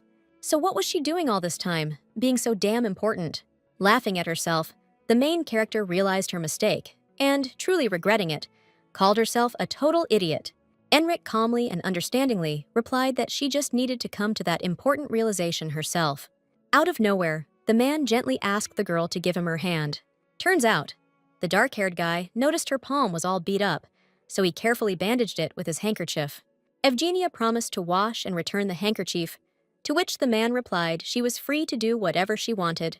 The main character smiled widely and gratefully, then headed towards the kids with a light heart. As soon as they hoisted Joshua onto the horse, his whole face lit up. You could tell the kid was loving it. Now it was Evgenia's turn to mount the impressive horse, which looked like a freaking mountain to her. She gave it a real shot, trying with all her might to clamber onto the horse's high back. But she couldn't manage it. So Henrik gallantly offered his help, and the young lady didn't refuse. Before carefully placing his hand on her slender waist, the man, ever the gentleman, politely apologized. Then, without much effort, he easily and gracefully lifted the delicate blonde onto the back of the powerful steed. In that fleeting moment, their faces ended up way too close, creating an awkward intimacy. Thinking something she shouldn't, the main character quickly closed her eyes, totally flustered. Joshua looked at Evgenia quizzically and asked with a doubtful tone what she was doing. The girl hurriedly exclaimed that she was just super tired, so they should get going as soon as possible. Joshua started freaking out that Evgenia had a fever, but she told him she was totally fine. After driving a good chunk further, they stopped to camp out under the stars and immediately got a fire going. They'd have to sleep in pretty rough conditions for now, but nobody was complaining. The main girl was seriously glad she'd packed the luggage. 'Cause a sick kid can't sleep on the bare ground. No way! Henrik said he'd stay up on night watch with Elvery, so everyone else could crash. But the main girl doubted she'd fall asleep outside, so she figured she might as well get a head start on tomorrow's stuff. She needed to give Selmy another dose of medicine, and just in case, carefully check on Joshua. The young woman gently touched the brooch. The main girl didn't even realize when she drifted off into a deep sleep. Slowly opening her eyes, Evgenia vaguely realized that someone was quietly singing a lullaby nearby. But those weren't kids, they were sleeping peacefully. So yeah, she probably just dreamt it in her half-sleep. The main character sat up, and Henrik, without looking away from his post, immediately asked if she was awake. This guy still hadn't gone to bed. Turns out Elvery went scouting, so he needs to stay sharp. Eugenia offered to take his place, but Henrik refused, because he was sure he wouldn't be able to sleep anyway. The main character asked, confused, if he was having trouble sleeping. Henrik nodded, confirming her guess, and admitted that this problem had been bugging him for a long time. But that doesn't mean the guy can't sleep at all, so she asked him to hang on a sec. She carefully pulled a small jar of mint oil and a few dried mint leaves out of her luggage. If you drink them as tea, they'll not only relieve fatigue, but also help you kick insomnia's butt. Eugenia handed the hot, fragrant drink to the guy and politely asked him to give it a try. Henrik took the drink gratefully, saying the refreshing mint smell was pretty nice. The main girl, looking closely, noticed the dark-haired guy had a killer headache too. She explained that not getting enough sleep often brings on headaches and suggested rubbing some ointment on his temples and neck. The girl added that this miracle ointment is easy to get, so Henrik could just keep it. The guy decided to thank the blonde, and looking her in the eye, asked how much she wanted for her help. "It's nothing," Eugenia answered gently. "It's just a friendly gift for someone you share good times and bad with." The main girl immediately started freaking out. Remembering the difference in their positions, she couldn't call them friends. "Friendly?" Henrik asked, surprised, with genuine interest and a slight smile. In that case, he was happy to accept the gift and promised Miss Eugenia he'd put it to good use. A really cute, genuine smile appeared on the main girl's face, lit by the campfire. She promised the guy her mint concoction would definitely knock him out. Henrik wondered how a regular maid knew so much. Had she been dabbling in herbalism? In that case, Evgenia would be better off running a pharmacy, he thought, with a hint of irony. The main character explained that she'd craved a bright, fancy city life ever since she was a kid. After her dad died, she had no one to rely on and needed a job, so she came to the city. But she admitted she never actually studied herbalism. Henrik asked, surprised, "So when did she get so good at this stuff?" Evgenia just said he was asking too many questions. The guy smiled and replied, "Doesn't it make sense to chat in a situation like this?" The main character agreed, and after a moment's thought, revealed her late father was a renowned herbalist. Though, sadly, she never actually learned from him. Eugenia wasn't even allowed near the medicinal herbs. Those were her father's strict rules. Still, it's not the kind of skill you can pick up just by watching. So Henrik asked, a little skeptical, when she learned all this. Realizing she wasn't going to answer, the man gave a faint smile and said there wasn't much point in dwelling on it. Come to think of it, it is weird. Eugenia herself didn't understand how she knew certain things about herbalism. No matter how hard she tried to remember the smallest details of her childhood, nothing came to mind. Plus, she has zero memories before a certain age. She'd heard a strange story from her father a long time ago. When she was only 5 years old, little Eugenia suddenly got lost in a thick, impenetrable forest. After 3 agonizing days, she was thankfully found on the highest, most inaccessible point in the forest. The little girl was completely safe, thanks to the wild animals lying nearby, keeping her warm with their body heat. It was a crazy experience, but Eugenia didn't remember a thing. And, if you really think about it, she knew all the names of the herbs from that point on. The main character flinched as the man called out her name again, insistent and sharp. "What's got you so lost in thought?" Henrik asked, and she replied she was thinking about training to be an apothecary. The man thought it was a pretty good idea, since there were so many precious herbs in the vast empire. It sounded super tempting, since she'd be able to create a wider variety of medicines that way. Just like that, dawn broke, and morning arrived. And most importantly, Selmia's condition had improved a lot. The main character also ate some medicinal herbs for her aching muscles. Henrik was also patiently teaching Joshua, who was showing a real interest in horses and riding. At this rate, our heroes would soon find themselves in the majestic, thriving Ace Empire. The atmosphere was totally different from the duchy. Henrik said they were about to go through inspection. The main character was determined to do her best this time too, but the dark-haired guy told her she didn't need to stress so much right now. As soon as the guards asked the heroes to come closer, Elvery told the missus not to sweat it too much. The guard took the blonde's ID and, with a big fake yawn, asked for her husband's ID too. Enric, without missing a beat, handed over his official document with a flourish. After reading the man's name and title, the knights immediately started apologizing and said it was an honor. The main girl was stunned by all this, and Enric told her to step on it before things got even crazier. All this time, Eugenia was still totally bewildered, not finding any logical explanation for what was happening. Is it really that easy to get through? Late that evening, Joshua, like a wild animal, flat out refused any help, saying he could clean himself up just fine. Drying Selmia's damp hair, the main girl agreed, and then something suddenly caught her eye. At the very roots of the little one's soft hair, her natural color was starting to show. Eugenia wondered if she should dye it again, but she didn't really want to blow the rest of her cash on more dye. The girl explained to the little girl that her natural hair color had already grown out a little. She'd be able to ditch Enrique soon, so she asked the kid to hang tight for a bit. Elvry, after chugging a mug of energizing ale, was genuinely stoked to be back home and taste the flavor of his hometown. Enrique politely asked Miss Eugenia if she enjoyed it, and she replied that it was really delicious. The main character's attention was drawn to the man's hands. For some reason, he was wearing those fancy leather gloves again today, hiding something. Selmia, sitting next to her, let out a heavy sigh and said she was stuffed to the gills. It was so good. The little one even figured she could happily eat like that all day. Since the kids ate well, Enrique suggested they go first, but Joshua immediately piped up, asking what he meant by that. The guy calmly explained this conversation was for adults only, but the kid point-blank refused to leave. The boy flinched the second Eugenia called him by name, all sweet and suspicious-like. The main girl, trying to soothe things, promised the kids she'd explain later and gently told them to go. Joshua didn't argue anymore, and with a sigh told Sally to follow him and be good. The little one, beaming, wished everyone sweet dreams. Now that the kids were gone, Henrik suggested Miss Eugenia get started. They all put in a ton of work, so the guy figured it was time to call it quits right then and there. Eugenia knew they'd have to part ways eventually, but she didn't think it would be today. For some reason, she suddenly felt this heavy, crushing sadness she couldn't explain, squeezing her heart. They'd been through so much together, and the girl added that they only made it this far thanks to the guys. But Eugenia decided to ask one important question. Was her wanted poster valid in the Empire? Henrik replied that the Empire doesn't get wanted lists from the Duchy, so she didn't have to worry. The dark-haired guy also wanted Eugenia to return her ID, since they were good at spotting fakes.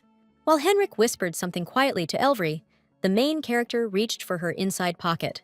Then she handed over the document, and the man in return put a hefty sack on the table.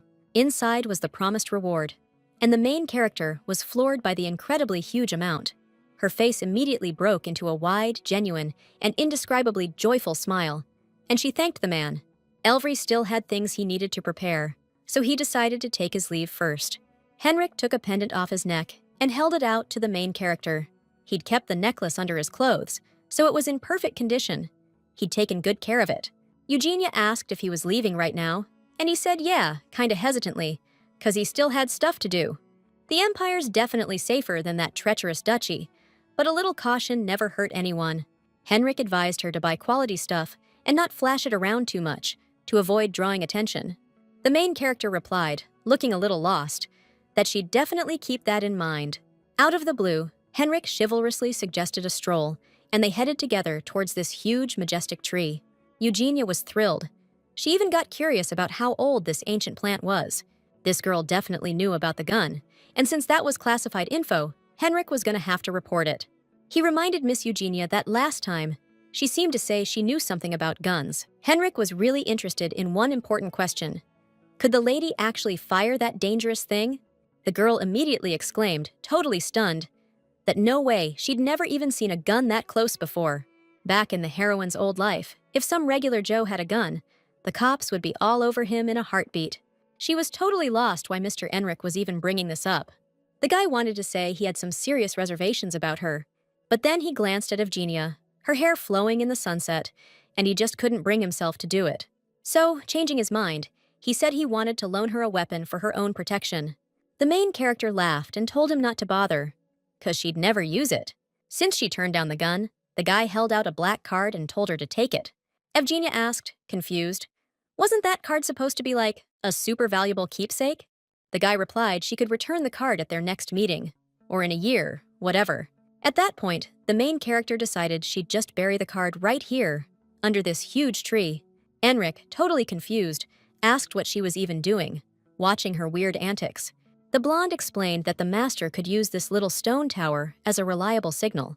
But Enric said skeptically, "If someone kicks this little thing, the tower's gonna fall apart instantly." But Evgenia said with a smile that the world isn't all bad. Maybe nobody will mess with the tower. Enric froze, staring at the smiling heroine as she suddenly started thanking him for the time they spent together. Evgenia held out her hand and added that these sincere words came straight from the heart. The man hesitated for a second, but still reached out his hand in return, shaking her palm. He thanked the young girl, and on that nice, warm note, our heroes parted ways. Joshua asked Evgenia why she was back so late. The beauty apologized and gently asked the kid to go to bed. Unaware that he was burning with curiosity, Joshua was totally blindsided when he found out Evgenia was, entertaining some gentleman. He was bummed because they didn't even bother to say goodbye to him personally. The main character snapped to it and immediately reached into her pocket, remembering something important. Now she could return Joshua's pendant and brooch. Evgenia promised they took really good care of them. "When you come," Evgenia suddenly heard in her head, like an echo. The main character's wide eyes immediately showed pure, unadulterated confusion. The young woman thought Joshua said it, but the kid immediately insisted he hadn't said anything just now. Then Evgenia thought Selmia was talking to her, but the boy said he didn't hear anything either. Joshua chuckled and added sarcastically that, that kind of thing happens to old folks. Even if Evgenia's only 21, she's way older than Joshua. So from his point of view, she's practically ancient. The main character smiled genuinely, feeling warm inside, knowing the kid was finally comfortable around her. Evgenia tucked the kids in and figured she should do the same, since she had a ton to do tomorrow and needed an early night. But sleep just wouldn't come. The main character was nagged by a persistent question. She definitely heard that question. "When are you coming back?" It seemed like that voice was the same one Evgenia heard in her last dream. But this time, she knew she wasn't imagining it. Evgenia yawned wide and realized it had been ages since she'd slept in a real bed.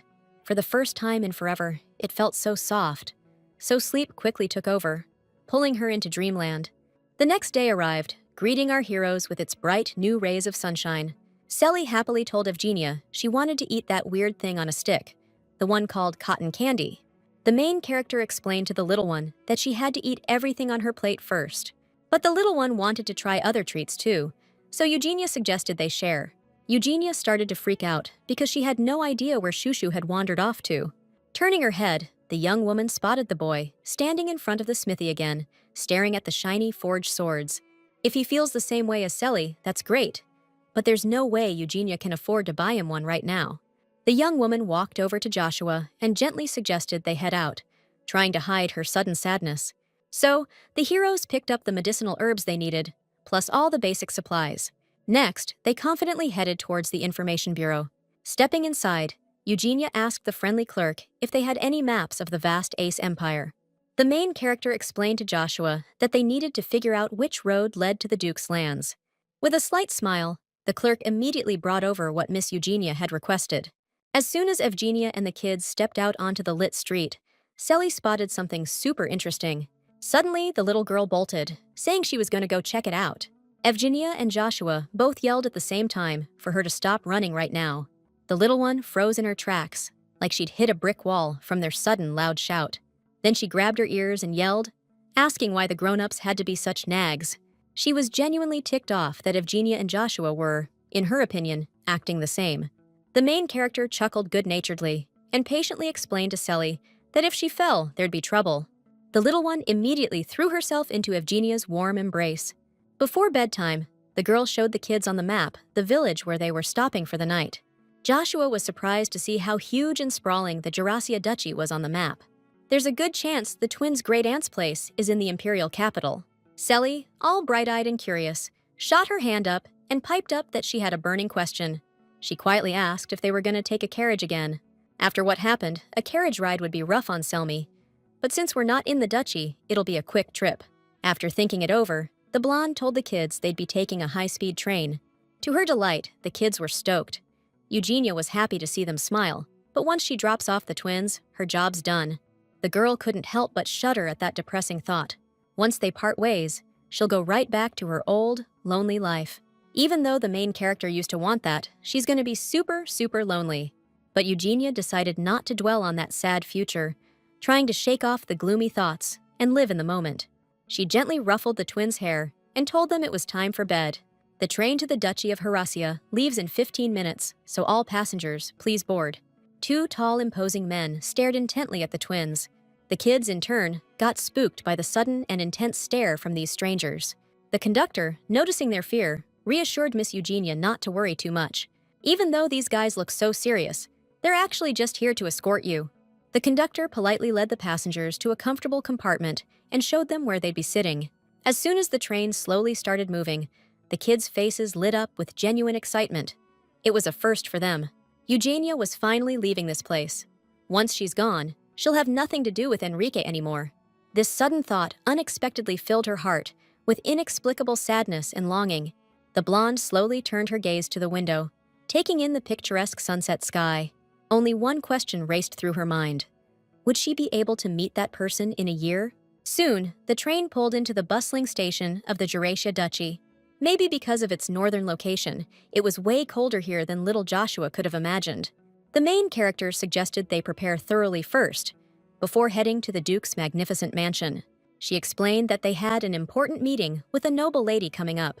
To wary Joshua, it seemed a little sus, but with a sigh, he reluctantly agreed anyway.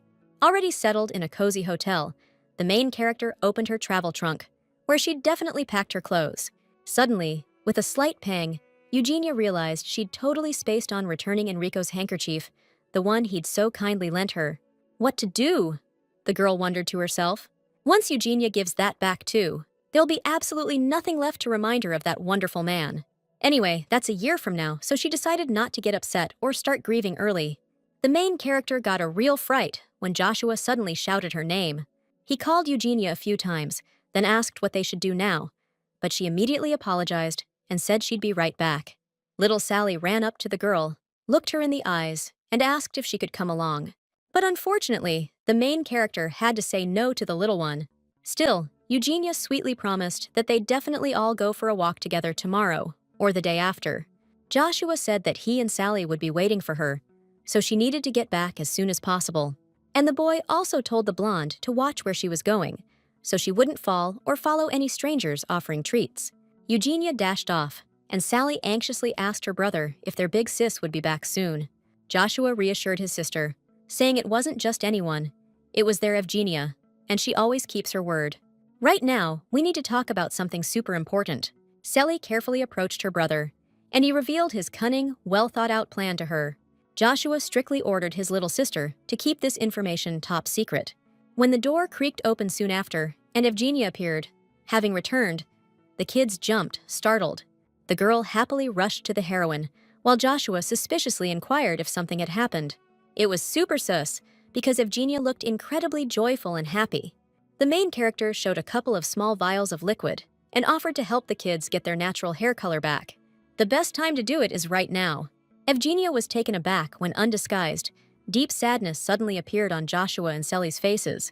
She asked what was wrong, but the kids didn't answer, so Eugenia said she'd go get some fresh, warm water. Sally and Joshua exchanged a knowing, silent look, keeping their secret. Pretty soon, the kids' beautiful, natural blue hair color was back. Eugenia was genuinely happy that the color had washed out for both kids, so she offered Selmy to dry her hair first. Suddenly, the girl told the main character that she didn't like that color at all, even though it was her natural one. "When this color comes back," Sally started, scared and with a trembling voice, looking at her hair. But Joshua suddenly cut her off, angrily telling his sister not to talk such nonsense. Eugenia was stunned by the kids' unusual behavior. A terrible, unsettling thought crossed her mind.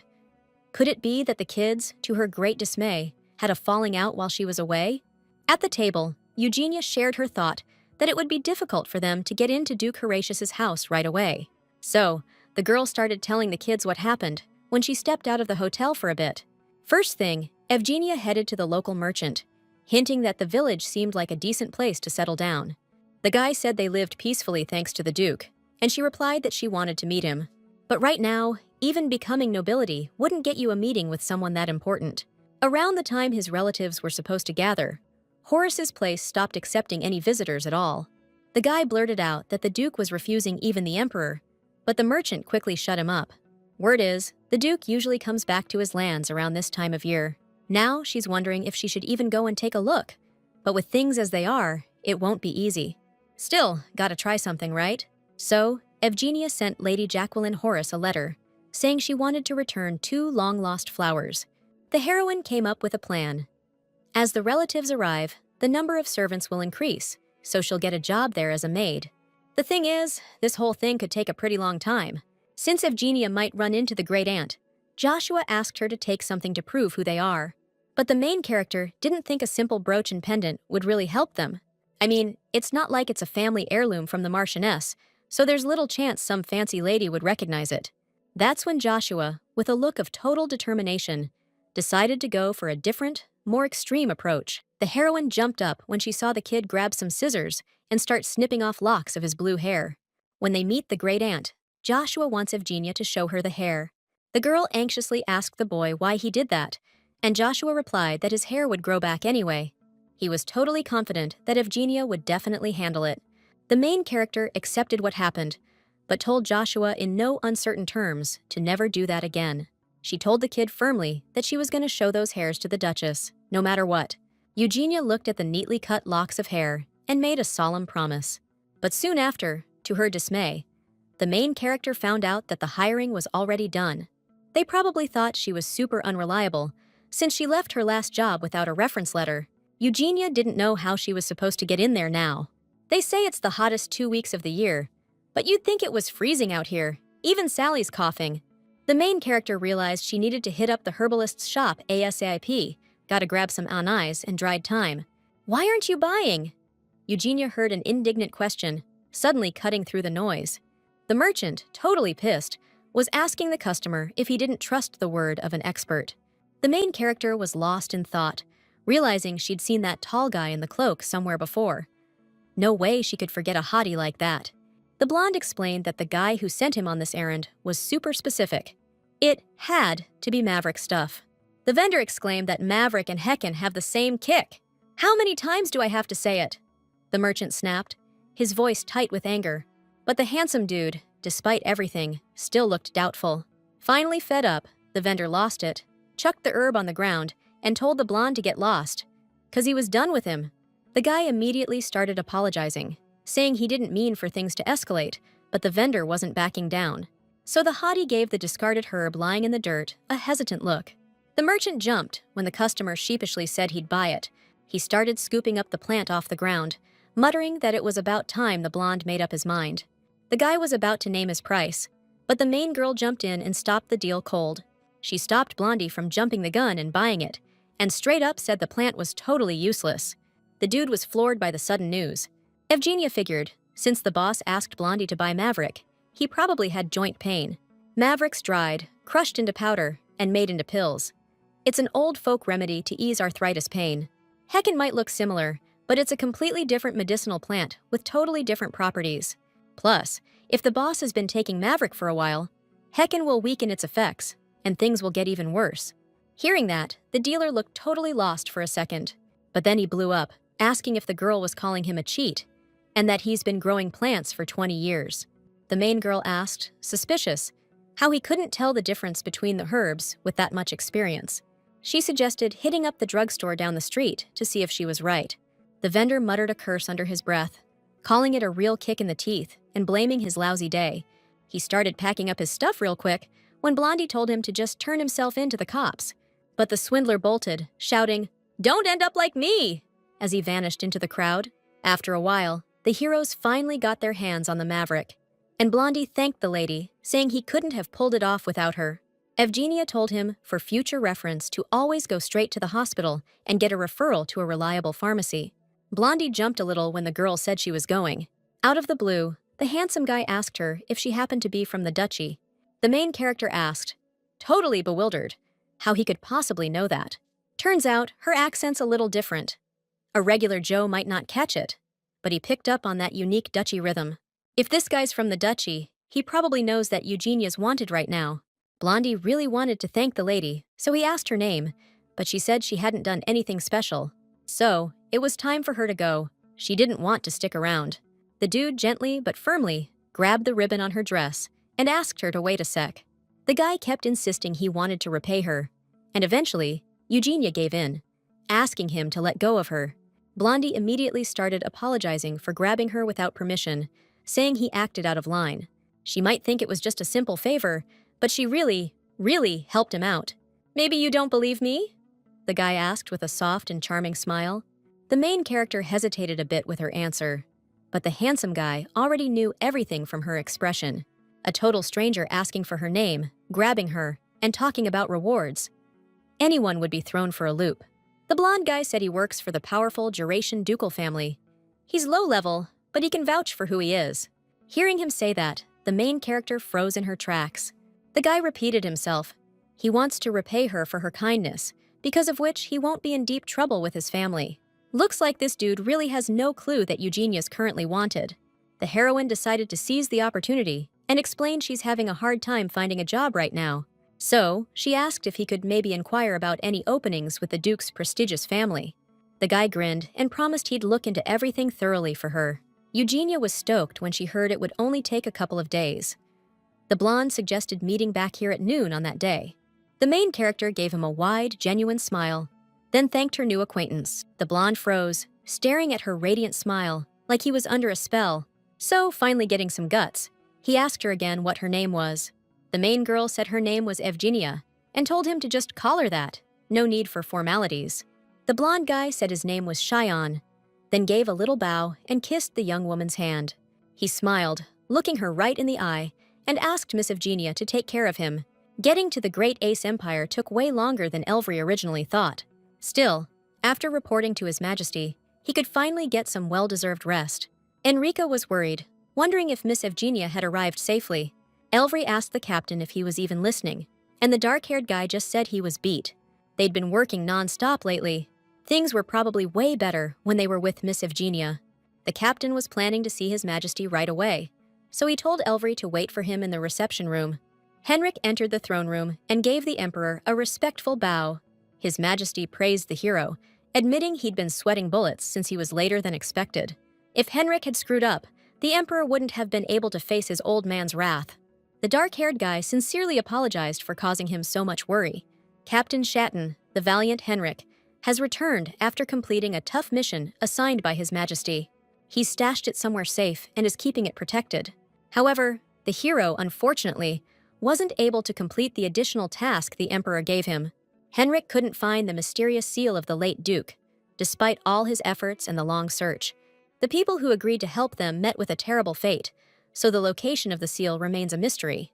But after checking out Hallant, Henrik figured out that he doesn't seem to have found the seal either. The emperor figured she was stashed somewhere that would be a real pain for my guy to find. His Majesty wanted to know if there was anything else important he needed to be clued in on. Henrik remembered his chat with Miss Eugenia about the piece, but decided to keep that under wraps for now. Instead, the guy decided to bring up something else entirely. Henrik was finally ready to hang up his spurs and leave his post at the court. He brought it up with the emperor again. It had been 3 years since his first, failed attempt to resign. But the emperor hated the thought of just letting his top warrior from the Chaitan elite squad walk away. So, His Majesty decided to send the captain on leave, and suggested they revisit the conversation after he'd recovered. But that wasn't the answer Henrik was hoping for. The emperor got to his feet, gave a firm nod, and declared that's exactly how it was gonna be. So, Henrik said he'd go, and His Majesty nodded, leaving the rest to the captain. The dark-haired dude figured it was best to put off that big talk for a while. Next time they met, Cheyenne had good news for the main girl. He could hook her up with a job, but it wouldn't be a great gig. The young lady would be stuck in the laundry, washing dirty clothes all day. Still, Evgenia was happy with anything. She was just thrilled that Mr. Xian had come through for her. The blonde guy said there was a chance for an interview right now. They could head over to meet the head maid ASAP. The main girl chugged the rest of her tea in a flash. Then she put the empty cup on the table and, smiling, explained that was her usual, everyday speed. Now they could head to the Duke's mansion without wasting a second. The young girl didn't even see the guy walking ahead and accidentally bumped right into him. Eugenia started to fall fast, but Xian, with crazy reflexes, managed to catch her. She was stunned, her hands right on his rock-hard chest, and she quickly thanked him for the save. Then, snapping out of it, she pulled away fast, trying to hide how flustered she suddenly felt. Soon, our heroes arrived at Duke Harris's mansion. Eugenia had to nail this interview so the kids could get through here safely. Cheyenne explained this was the servants' quarters, where all the staff and the head butler lived. First thing, the blonde smoothly escorted her to the head maid's room. Then, Cheyenne politely knocked on the door and quietly announced it was him, waiting for a response. As the door slowly opened, a look of total surprise flashed across our heroine's face. For some reason, the head maid herself opened the door and, smiling, announced she'd been expecting her. The main character introduced herself right away, and the head maid replied that her name was Leah. The woman suggested they go inside and talk there first, and asked Mr. Cheyenne to head to the butler. To Evgenia, it sounded like a polite but firm request to leave. Cheyenne totally got the hint, and smiling, wished the ladies a good and productive chat, then quickly took off. The head maid, looking serious, asked Miss Evgenia to have a seat to start. Since the young lady had worked as a maid in an aristocratic family before, she should have a letter of recommendation. However, Evgenia said that she wasn't able to get one. It was a situation where she had to leave her previous job urgently, so she doesn't have that kind of document. Just like the heroine thought, it's gonna be tough. You need a letter of recommendation to get a job with a noble family. The head maid decided to lay it all out for Miss Evgenia, straight up. We finished hiring 2 months ago, so hiring Miss Eugenia now would look like favoritism. But Mr. Cheyenne really put in a good word, and Mrs. Leia made it tough to refuse. Still, she doesn't even have a letter of recommendation, so it's a bit tricky, no matter how you slice it. Eugenia understood exactly what the head maid meant. She couldn't hire her permanently. Out of the blue, the woman announced that it would be difficult to give her a permanent position. However, the woman decided to give Eugenia a temporary spot until all the guests had left. For now, you'll be working as a laundry maid. It's hard work, but if you're up for it, sign here. The main character did everything and promised with determination to give it her all. In that case, be in my office tomorrow, sharp at 8 a.m., no late arrivals. Eugenia bowed respectfully and thanked her boss profusely, asking her to take care of her. The next morning, she tried to sneak out, but the kids woke up anyway. They wanted to see her off, even though she told them to go back to sleep. Still, she couldn't help but feel good about it. She started showering Sleepy Sally with kisses, but Joshua immediately yelled that he was passing on the smooches. She just patted the little tough guy on the head. The boy sternly told her to eat well, make friends at work, and respect her superiors. She was grateful that Joshua cared so much. She promised she'd do her best. Even though she said that, she was freaking out.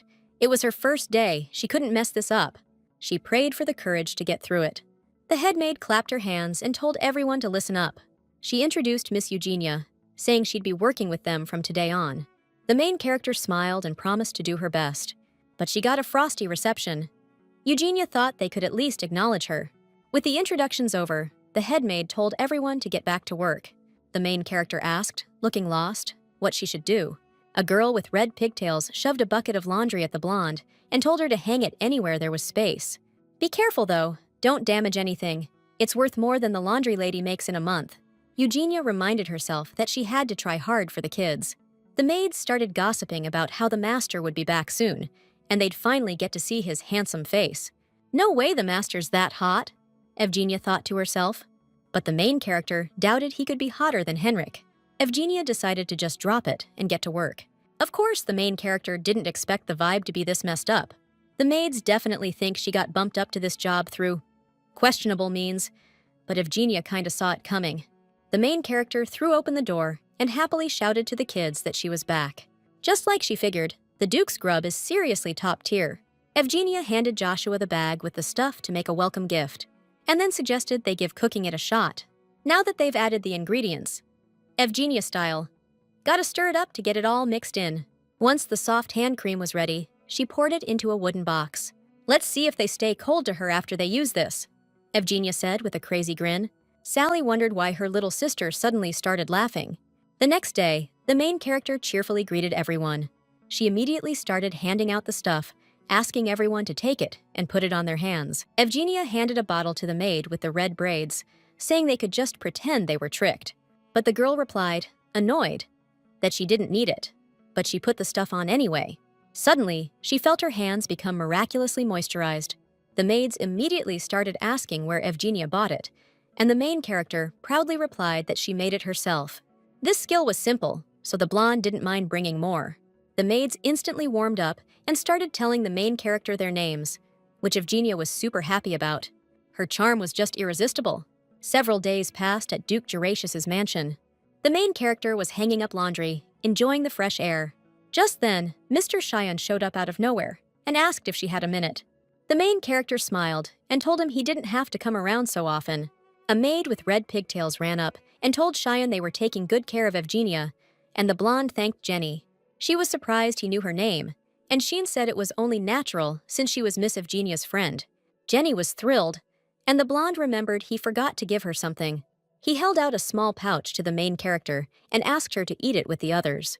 It was nothing for Cheyenne, so the guy asked Miss Eugenia not to refuse. The hero said the Duke's relatives would be here real soon, so everyone needs to gather at the entrance.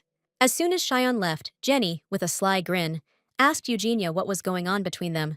The main character brushed it off, but the maid went on, saying there's been a weird vibe between them since day one. Eugenia immediately remembered touching that guy's broad chest, and then told her friend to hurry up.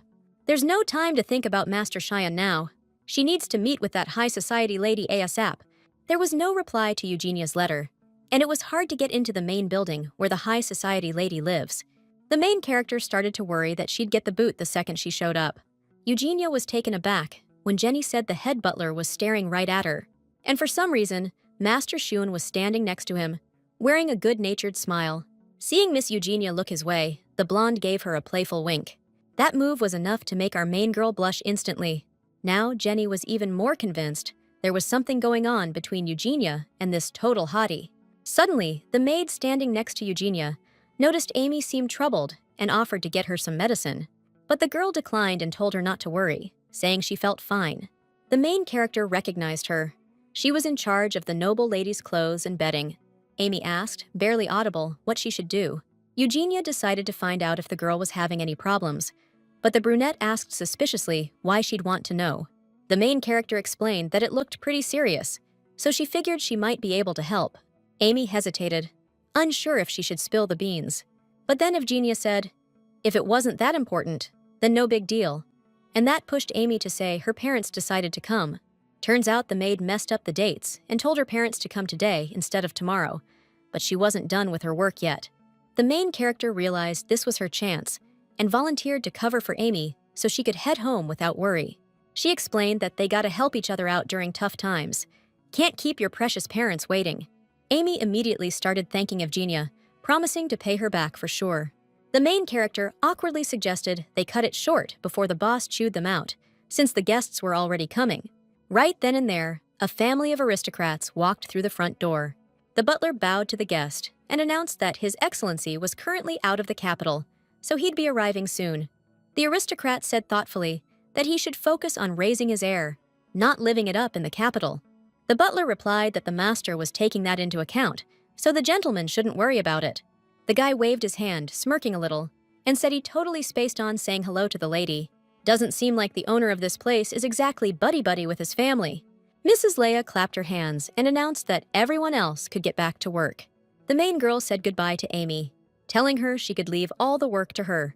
Evgenia went into the laundry room and got down to business. She was hustling, trying to get her part done super fast so she could pull off her plan. She was cutting it close, barely finishing everything. She heard the lady changing into her pajamas around 9, which meant she just had this last thing to fold. Truth is, Evgenia was freaking out and really hoping this would work. The main girl clutched the snow-white handkerchief to her chest and silently begged Enric to help her out one more time. And then she hid the handkerchief in a clean towel. The head maid would come later and take it all away, but the plan was for the mistress to see it first. Eugenia was hoping Joshua's blue hair dye would transfer. The next day, the head maid sternly asked Amy what she'd done. The girl was clueless until Madame Leia asked if she wasn't in charge of the mistress's laundry. The head maid was furious that a servant had slipped something weird into the mistress's clothes. Amy started to explain, confused, that she hadn't done anything when Eugenia, passing by, confessed that she had. Eugenia had accidentally left her thing in the mistress's clothes, and now she wanted to know if the mistress had checked it. The main character's plan worked. The mistress did check it and asked to see the person who did it. The head maid suspiciously asked Eugenia if that was really her, and the blonde confirmed it, apologizing to Madame Leia. The woman barked at me to follow her and begged the lady for forgiveness. Finally, I'm about to meet the big cheese herself. The head maid walked into the greenhouse and announced to the lady that, as per her strict orders, she'd brought her the laundry maid.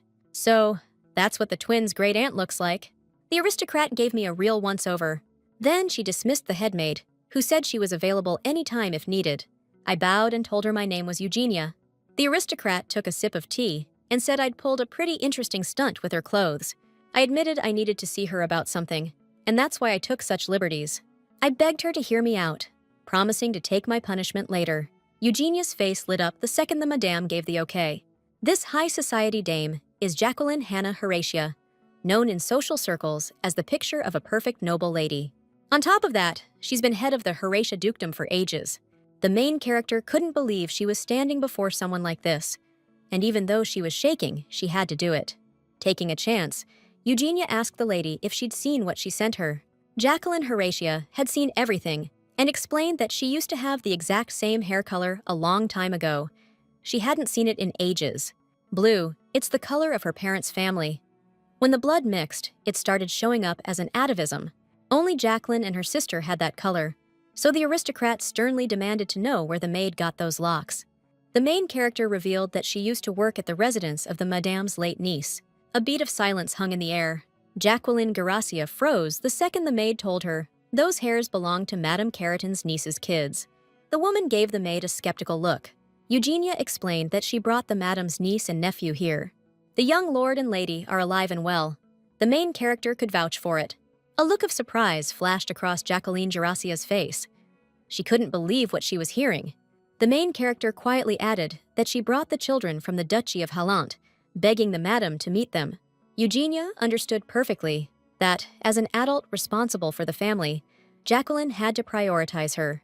But the kids didn't leave home through normal channels, which means there could be trouble down the line. The main character started to get scared that this woman might not take them in. Eugenia dropped to her knees and started pleading with the aristocrat to help the young lord and lady. They asked her, just a regular maid, and she took on this brutal journey without a peep. The kids said their grandma would definitely help them, so Eugenia was desperate for the lady to meet them. All this time, Jacqueline thought the kids were gone. By the time she heard the news and knew what happened, it was too late.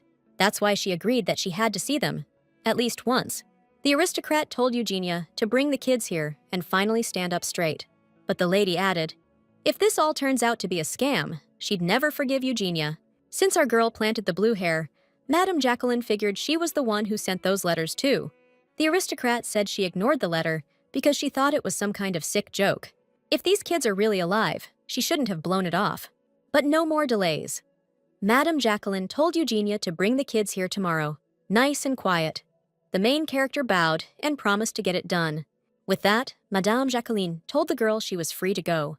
Eugenia smiled happily, and before leaving, said she was incredibly grateful for the lady's generosity.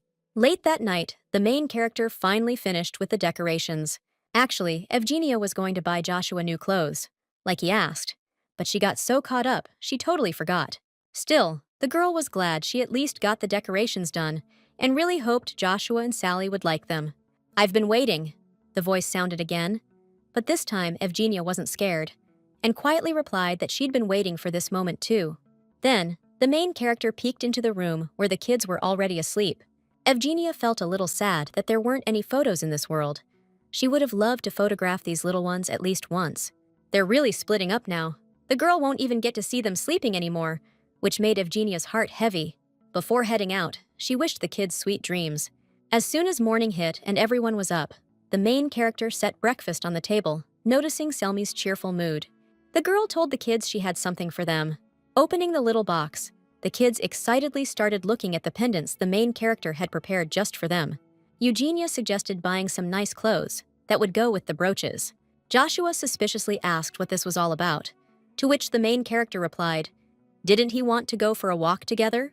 The blonde suggested they hurry up and eat breakfast so they could get going. Come to think of it, they hadn't all eaten breakfast together in ages, and if Eugenia had known it would be like this, she would have eaten with them more often. Soon our heroes arrived at the clothing store. Joshua looked at the building skeptically. and said he was just gonna bail, which made Eugenia worried that he didn't like it. And then the young master blew up, asking what kind of money Evgenia used to bring them to such an expensive place. The main character didn't want to resort to this, but she had no choice but to ask Selmy to hold Joshua down. The little one grabbed her brother on one side, and Evgenia grabbed him on the other, and that's how Joshua's exciting arrest went down. The boy started to resist, but they still shoved him into the fancy store. Joshua didn't get why they needed to dress up so much, but Selly was stoked to get a new dress. The main character checked out the twins from every angle and happily announced that they looked like angels who'd fallen from heaven. Now Evgenia agreed with the saying that kids grow up faster every day.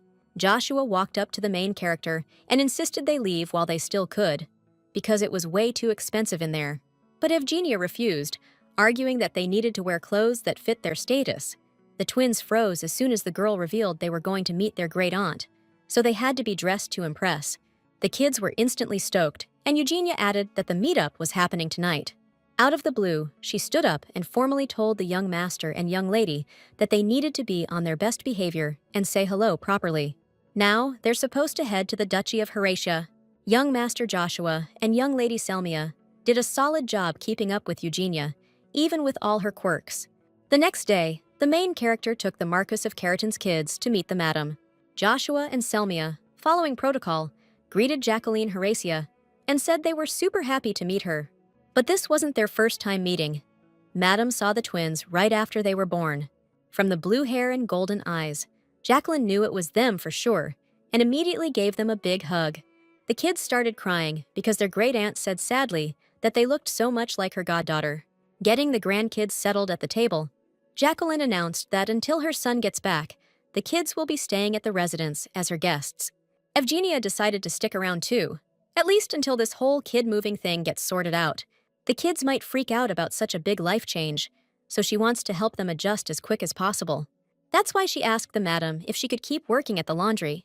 The woman agreed, even though she was a little thrown by Evgenia's choice. The next day, our girl knocked on the young master and mistress's door. The twins were surprised Evgenia was done working already, but she explained she'd be back after lunch. Our girl was taken aback when Sally suddenly said she wanted her to treat them like she used to. Evgenia hadn't realized she'd been acting so distant, so she immediately apologized to the twins for being so thoughtless. Little Sally perked right up, and Joshua just quietly said Evgenia didn't need to apologize. He just told the heroine to get to work faster, and she's just now realizing she's already late. She barely made it to work on time. First things first, she had to wash a mountain of black gloves that she had no idea who they belonged to.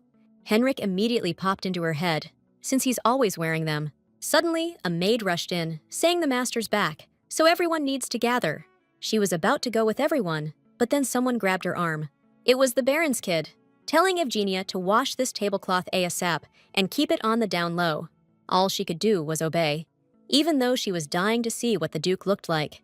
Just then, the front doors swung open, and the head of the family walked into the mansion. Henrik looked around and said, trying to sound cool, that it's been a while. First thing the Duke did was go greet his dear mother, who'd been waiting for his return and missed him terribly. Sitting at the table, Madame Jacqueline told her son she wanted to talk to him about something. She explained that a man had recently come here who'd helped Mia's kids, her goddaughters, cross the border. Henrik asked suspiciously if they'd identified this guy and if the kids were really related to Mia. Jacqueline nodded to confirm and explained that the kid's hair color looked exactly like hers when she was younger. The Duke flinched as soon as his mother added that the maid who brought the kids was very kind. He said that first, he needed to meet this girl. The Baron's son praised Eugenia for doing a great job. As soon as he left, the head maid approached the main character and asked her to follow her. The maids guessed Eugenia was going to get chewed out again about the herbs, since she'd left some on the mistress's clean clothes last time. Turns out things were way worse.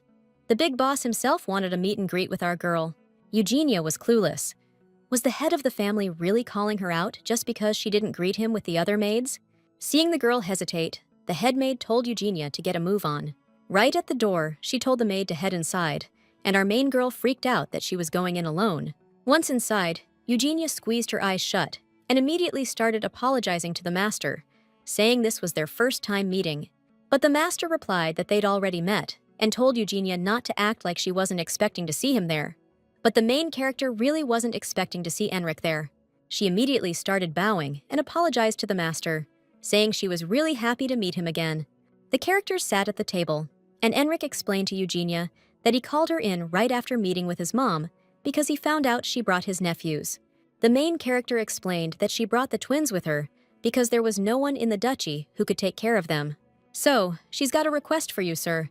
Evgenia wants you to let them stay here. In other words, the main character wants Enric to become their guardian. Enric got up from the table and asked Miss Evgenia if she knew what a development gathering was. Getting no answer, the man explained, "It's an event where the kids from the lesser family lines show off their skills. It's necessary to choose the heir who will lead the Gerace family next." Oh, it's possible these two kids Miss Evgenia brought could undermine Enric's authority as head of the family. In that situation, is there any reason Enric should take them in? The man explained that all the relatives had agreed to his method of selecting an heir through ability testing. So the question is, will they leave the kids alone in that kind of situation? Enric was right. This could be dangerous for Selmia and Joshua, and that fact started to worry the main character. Still, she was dead certain the master wouldn't abandon them. Aren't those who go against the head of the family's decisions basically stirring up trouble in the Duke Horace household? Henrik smirked and told Eugenia she was still sharp as a tack, so he agreed to keep the kids in mind. Hearing that, the main character's face lit up, and she immediately started thanking him. Out of the blue, Henrik asked her to call him by his name, like she used to. The main character agreed and was about to leave when she suddenly stopped and asked Henrik if he was sleeping okay these days. He nodded, and Eugenia promised to whip up another batch of medicine for him. But she didn't want to start any unnecessary rumors, so she suggested sending the jars through Joshua. Only, Henrik had a better idea. She could just leave the medicine in the stables, where his black horse lives. The main character smiled and said she'd better get going then, adding that she was really happy to see him. Henrik smiled warmly and told Miss Eugenia that he was also very happy to see her. As soon as the girl left, the butler, Cedric, knocked on the office door and informed his master that he had brought the guest, as he had instructed. A man entered and told Enric that they had a lot to discuss. The main character didn't know what to say to Joshua and Selmia. She had to warn them about her leaving. If she continues to stay with the Duke's family, she might mess things up, and the kids could get hurt. Eugenia promised to find them a better guardian than herself, so now her business here is finished. Entering the room, the main character noticed the children on the bed. Engrossed in something, she walked over to them and asked what they were up to. The twins immediately squealed in surprise, and Joshua exclaimed unhappily, asking why Eugenia hadn't knocked. Selmia immediately began to explain that they were practicing writing, but Shushu didn't want to show his handwriting because it looked like a worm. Hearing that, the main character suggested the boy write her letters, which totally confused him. Eugenia explained that they wouldn't be able to see each other every day soon. She revealed that yesterday she met with the Duke, who turned out to be Enrique, the guy who came here with them. Shelley excitedly asked if he was that handsome dude, and Joshua wondered if he was the guy who's great at riding horses. The main character nodded and sadly said that since the twins could stay here now, she needed to start looking for a new gig. After giving it a lot of thought, Eugenia decided that their contract was coming to an end. Joshua exclaimed indignantly that they hadn't even secured their spot in the dukedom yet. Had Eugenia forgotten about the agreement she signed with him? She even got a ring for it. The agreement clearly stated that Eugenia had to bring them to Duke Horace's family and set up a meeting with their new guardian. Grandma said that nothing was set in stone yet, and Eugenia replied that everything would be decided once the development meeting was over. That's exactly why Eugenia's still looking after them. The main character didn't expect the kids to react like that, especially since the ring she got in the contract was a fake. But there's no need to bring it up, so Eugenia decided to just let things play out. The kids will figure things out in time too. Eugenia crouched down and said softly that that was enough for today, and they'd talk about it tomorrow. Then she left the room. The main character knew all too well that if she got too close to the kids with her commoner status, their reputation would definitely take a hit. Besides, she's currently wanted back in the Duchy of Halaint, and even though it's not part of the Isa Empire, it'll still get people talking. Earlier, Enric suggested Eugenia become an apothecary. It wouldn't be bad to open a shop with medicinal herbs later on. The main character made a decision. When she talks to the kids again, she'll be honest with them. Even though the twins are still young, they're good friends, and Eugenia was sure they'd understand that she needed to leave. The Duke glanced out the window again. He knew Evgenia worked in the laundry, but for some reason, he'd never actually seen her. The head maid walked into the study and asked him to sign a document. Henrik was surprised to hear that someone had decided to quit. First, Madame Leia gave it to the mistress, but she said that since it was about the miss who brought the heirs, the master should handle it. The Duke coldly stated that he would take care of it himself and asked everyone to leave the study immediately. Alone, Henrik reread Evgenia's resignation letter. Then he clenched it tightly in his fist, not understanding whose decision it was for her to act this way. Evgenia could have just asked to be transferred to another position, but instead, she brought in a resignation letter. In reality, it shouldn't concern Henrik at all, but for some reason, he didn't want the blonde girl to leave. The Duke decided to take the statement with him for now and set it aside. Things would become clear to him later. He wasn't going to let Evgenia slip through his fingers this time. The blonde finally got her long-awaited vacation. She decided to give the kids some snacks along with the mint leaves. Suddenly, she spotted Mr. Sheehan up in a tree and anxiously told him to get down. The guy immediately jumped down and told her he'd actually been looking for her. Touching Evgenia's hair to his lips, Cheyenne asked her with a gentle smile how she was doing. The main character thought to herself that a beautiful face is dangerous for her heart. She pulled back a little and quickly said she was fine, and that they hadn't seen each other in a while, probably because he'd been busy. Cheyenne replied that he wasn't that busy. It's just that his job requires him to keep a low profile. Evgenia didn't buy it and figured the blonde had messed something up at work and was now hiding from Cedric. Cheyenne asked her where she was headed, and Evgenia said she wanted to hit the market on her day off. Hearing that, the guy asked if he could tag along. Blondie swore nothing bad would happen, plus he could lay low if he was with her. He didn't want to screw up like he did last time. Maybe he could learn more about medicinal herbs from Evgenia. The main character had no idea he was still hung up on what went down back then. So, she happily agreed to go together and tell him about medicinal herbs. But first, they needed to change clothes. Cheyenne thanked her, stoked, and promised he'd study hard. And just like that, Evgenia and Mr. Sheehan headed to the market, and she told him all about medicinal herbs and their different types. They picked out a bunch of snacks for the kids. And eventually, it was time to head back home. Today was a blast. Cheyenne really learned a lot thanks to Miss Evgenia, which he was definitely happy about. The guy said he'd go, since Cedric would be looking for him, and the main girl waved, telling the blonde to be careful. Cheyenne winked at her and asked if they could go on another date sometime. It was news to her that they'd even been on a date today, but she quickly brushed it off, figuring Mr. Sheehan was just a big joker, and went to take the oil to Enric. Walking into the stables, Evgenia started looking around for the black horse. She quickly found the noble steed, who seemed to be watching her with interest. Entering the stall, the main character greeted the horse and said with a smile that he looked just like his owner. Mission accomplished. Evgenia wanted to give him the oil after it had aged for a month, but oh well, no time for that. Now she needed to leave, but suddenly she bumped into someone's back as she stood up. She immediately screamed loudly in fright. Jerking back, Evgenia stared in horror at the stranger in the cloak. It looked familiar somehow. Suddenly, it hit her. Master Cheyenne used to wear that thing, and because of her clumsiness, she'd just face-planted into a haystack. The guy helped her up while Evgenia was fuming, not understanding why he was still hiding under that cloak. Enric gently touched her cheek and softly asked what she meant by that. The main character froze, eyes wide, staring at the Duke, who was intensely studying her face. Evgenia immediately bowed and started apologizing to Enric, explaining she was just startled and hadn't recognized him. The guy suddenly asked if that meant she would have acted differently if she had known it was him. The main character nodded instantly and exclaimed, "How could she ever treat such a noble lord like that?" Enric started to say something else, then waved it off and asked her to please not do for others what she wouldn't do for him. And then, out of the blue, he suggested meeting tomorrow at the cafe in the square at 11, if she wasn't busy. Good news, Evgenia's gonna have a job, but Henrik told me not to sweat it. He's just gonna pass the assignment through Mrs. Leia. So, she can totally use that as an excuse to show up for the meeting.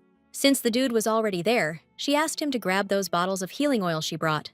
Henrik was a little taken aback seeing so many. The blonde stammered, saying she doesn't get to see him often, so she had to make a bunch all at once. Henrik's intense, heavy stare made her blush. The guy turned around and asked her to meet him again tomorrow. She agreed and watched him go, looking totally bewildered. She couldn't sleep a wink that night. Evgenia was racking her brain, wondering what Henrik wanted to talk about that he'd call a meeting. Maybe she's in hot water and wanted in the dukedom, Or maybe it has something to do with the kids. As Evgenia approached the place, a waitress greeted her and asked if she was alone. The main character replied, flustered, that her companion would be arriving soon. She whirled around when she heard Henrik's voice, announcing there were two of them and asking for a quiet spot. The employee nodded and told them to follow her. Evgenia almost didn't recognize Henrik because he doesn't wear a suit in his daily life, but he really rocks that outfit. Seeing the girl standing still, the man turned around and told her to come on. He held out his hand, and the main character immediately snapped out of it. Sitting across from each other, the main character learned the reason for the meeting was her recently submitted resignation letter. The man pulled it out and handed it to Evgenia. The main character was surprised to see how crumpled the document was, but Henrik didn't reveal why that was. Anyway, Evgenia wrote it because she was planning to quit soon. No doubt, the Juracious family estate is a wonderful place, but she safely brought both kids here and now wants to start a new life. Henrik couldn't believe that Miss Evgenia was leaving the twins and going off to find a new life. The main character explained that she never considered the children a burden to her. Since Henrik saw everything from the outside, he should understand this perfectly, but he still says these words, not knowing the reason. Suddenly, the man told Evgenia that she had turned his life upside down, and now she claims she's leaving him. The main character choked on the words she heard and looked at the Duke in stunned silence. She whispered that everyone was watching them, so she asked Henrik to say right now that he just misspoke. But as sad as it was, the hero spoke the truth. Evgenia really had completely turned his life upside down. Ladies sitting nearby immediately began to whisper that this blonde was just toying with the feelings of a wonderful man. Eugenia jumped up and demanded to know why the Duke was treating her this way. But Henrik wanted to know why she wanted to leave, and why the Duchy of Horatia couldn't be part of her new life. The main character explained she didn't want to be constantly pressured into a decision she'd later regret. That's why Eugenia was hoping the Duke would give her some time to think it over. Hearing that, Henrik apologized for not taking that into consideration. The main character immediately replied that it was okay. Since the Duke had been good to her, she would accept his proposal. So, she thanked Henrik and promised to think again about staying there. Seeing the smile on Eugenia's face, the Duke froze for a few seconds. He said it was a good idea and decided to ask something else. He wondered if Miss Eugenia made this decision because of the kids, and without waiting for an answer, said that this wouldn't solve anything. Henrik and his mom agreed to give her a position as a nanny, but that doesn't mean she'll just be a regular servant for the kids. Eugenia will be with them and can take a break whenever she wants, so there won't be any obstacles. It's not just the kids who want this, but Henrik himself too. Grinning slyly, the Duke wondered if Eugenia knew about that. The heroine's face immediately flushed red, and she shyly promised to take it into consideration and think it over carefully. Actually, Eugenia was surprised that Henrik had called her here just for this, since he's probably really busy. As soon as the man replied that wasn't the case, the heroine asked him not to kid her, since his relatives want to meet with him every day. Henrik didn't deny it. They're practically willing to go to extremes just to pester him. So, spending time with Miss Eugenia is a much better way to pass the time, and the heroine awkwardly thanked him for saying so. The heroine handed the Duke a black card and said that borrowing it had given her a sense of relief. Eugenia had no clue that thing wasn't just something you hand out to anybody. It's only for the Chatan, a shadow squad directly under Emperor Isa, and it comes with perks. Even if the holder commits a crime while on a mission, they're untouchable. It lets them cruise right through checkpoints, no questions asked. Henrik lent it to her because he could track her location the second she used it. But now that Eugenia's here, there's no need for that, so he decided to ask what's up with their stone tower. The young woman replied briefly that it had become just a memory. They built the tower out of stones and wished to meet. The wish came true, and now it can be looked back upon as a memory. Henrik said that memory was a good one. Actually, it's not as bad as he thought. The main character just wanted to fill in for Aileen, help the kids, and bounce, but for some reason, everyone's suddenly clinging to her, even ignoring her background. Still, Eugenia could understand the kids. After everything they'd been through together, they want her to stick around. Honestly, the heroine was even happy when the twins begged her not to leave them. But what's got the Duke so hooked? A crazy idea flashed through her head, but Eugenia immediately dismissed it and decided not to jump to conclusions. First, the main character decided to get a buzz on, so she asked for a beer as soon as she walked in. The place was packed, since it was already evening. One of the Duration household staff happily announced that she'd put a crazy amount of salt in their food, which made her incredibly happy. That young master was sucking up because his family was broke, and the girl was annoyed by his arrogant attitude.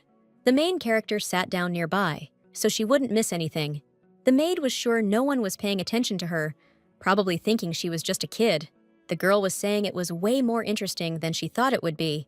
Those two never leave the guest room, so the maid had no clue where they even came from.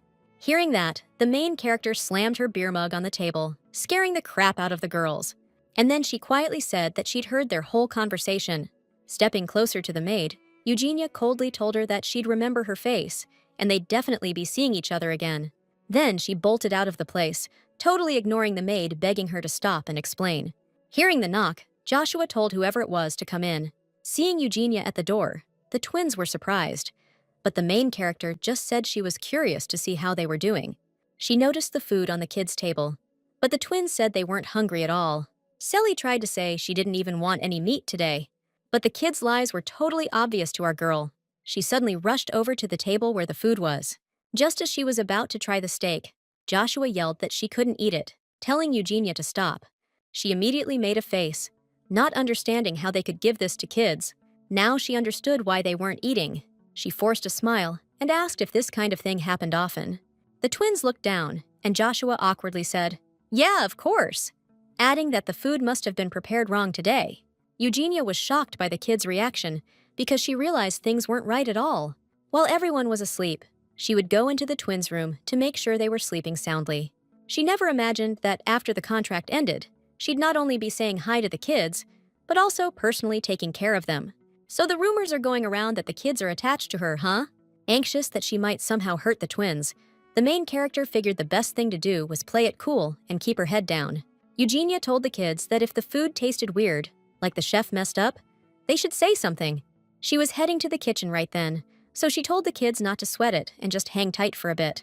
Sally piped up, all worried, saying she wasn't hungry at all and not to worry about it, and Joshua told Eugenia to stay out of it. Said they could handle it themselves.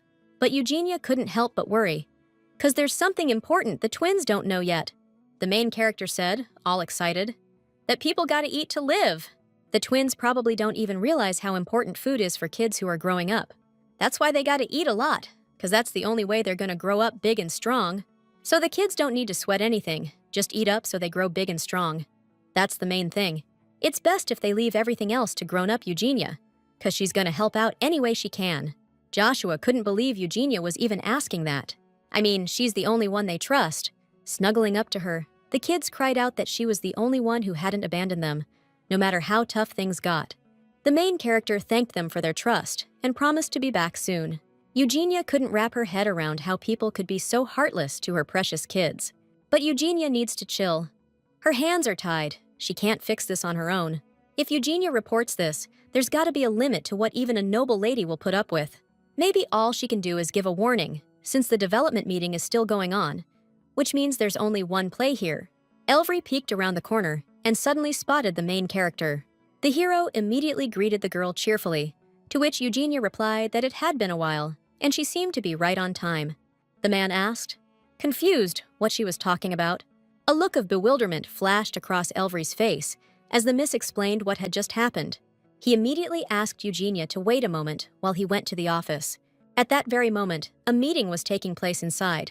Elvry approached his lord and apologized for the interruption, thus drawing his attention. He leaned in close to Henrik's ear and reported what Miss Eugenia had told him. The Duke suggested they take a break, reminding everyone that guests from the Keratin family were staying in the house. It's no secret that they've been through some really tough times recently. As soon as the main character was given the okay to enter, Eugenia wheeled in a table of food and thanked them for the permission. The main character introduced herself, said she used to be a maid at the Keratin residence, and that she had something to report. Confusion spread across the faces of those at the meeting, since they knew the Keratin family was dead. Everyone went silent when the Duke sternly demanded quiet. Eugenia explained she checked the twins' food, and it turned out the steak was incredibly salty and the potatoes were undercooked. The Baron asked, bewildered, how this was relevant to them. He started chewing out the maid, saying she shouldn't barge into an important meeting with such a trivial incident. Eugenia tried to calmly explain that the Keratin family is a respected Marquise family in the Duchy of Hallant. 2 children from that family received an invitation from the noble Duchess Jacqueline Horacia, and became guests in the Duke's home. Everyone started yawning. It was obvious the meeting attendees were annoyed to be sitting and listening to what a common maid had to say. Suddenly, Enric cut Eugene off, announcing that as head of the family, he had to take responsibility for the Grazia family's honor. Everyone in the family needs to be aware of this. Either way, this is a problem we need to deal with, right here, right now. The main character presented a steak that was served to the young master and young mistress. As soon as Enric tasted it, he immediately concluded the food was absolutely awful, and he was humiliated as the head of the Grazia family. The Duke decided he would officially apologize to the children as the head of the family. Enric immediately ordered the Baron to help Miss Eugene find those responsible, ASAP. The head honcho decided to leave it up to the victims. He suggested Miss Eugene tell the twins about it. The girl thanked his lordship for his help, to which the man replied it was nothing, and she could go. The teacup shattered, and an outraged scream echoed through the room. How could they do this? Jacqueline Horatia couldn't believe it. They weren't even 10 years old yet.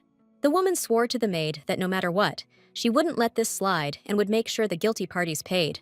Slamming her hand on the table, Jacqueline demanded to know who dared to pull a stunt like this.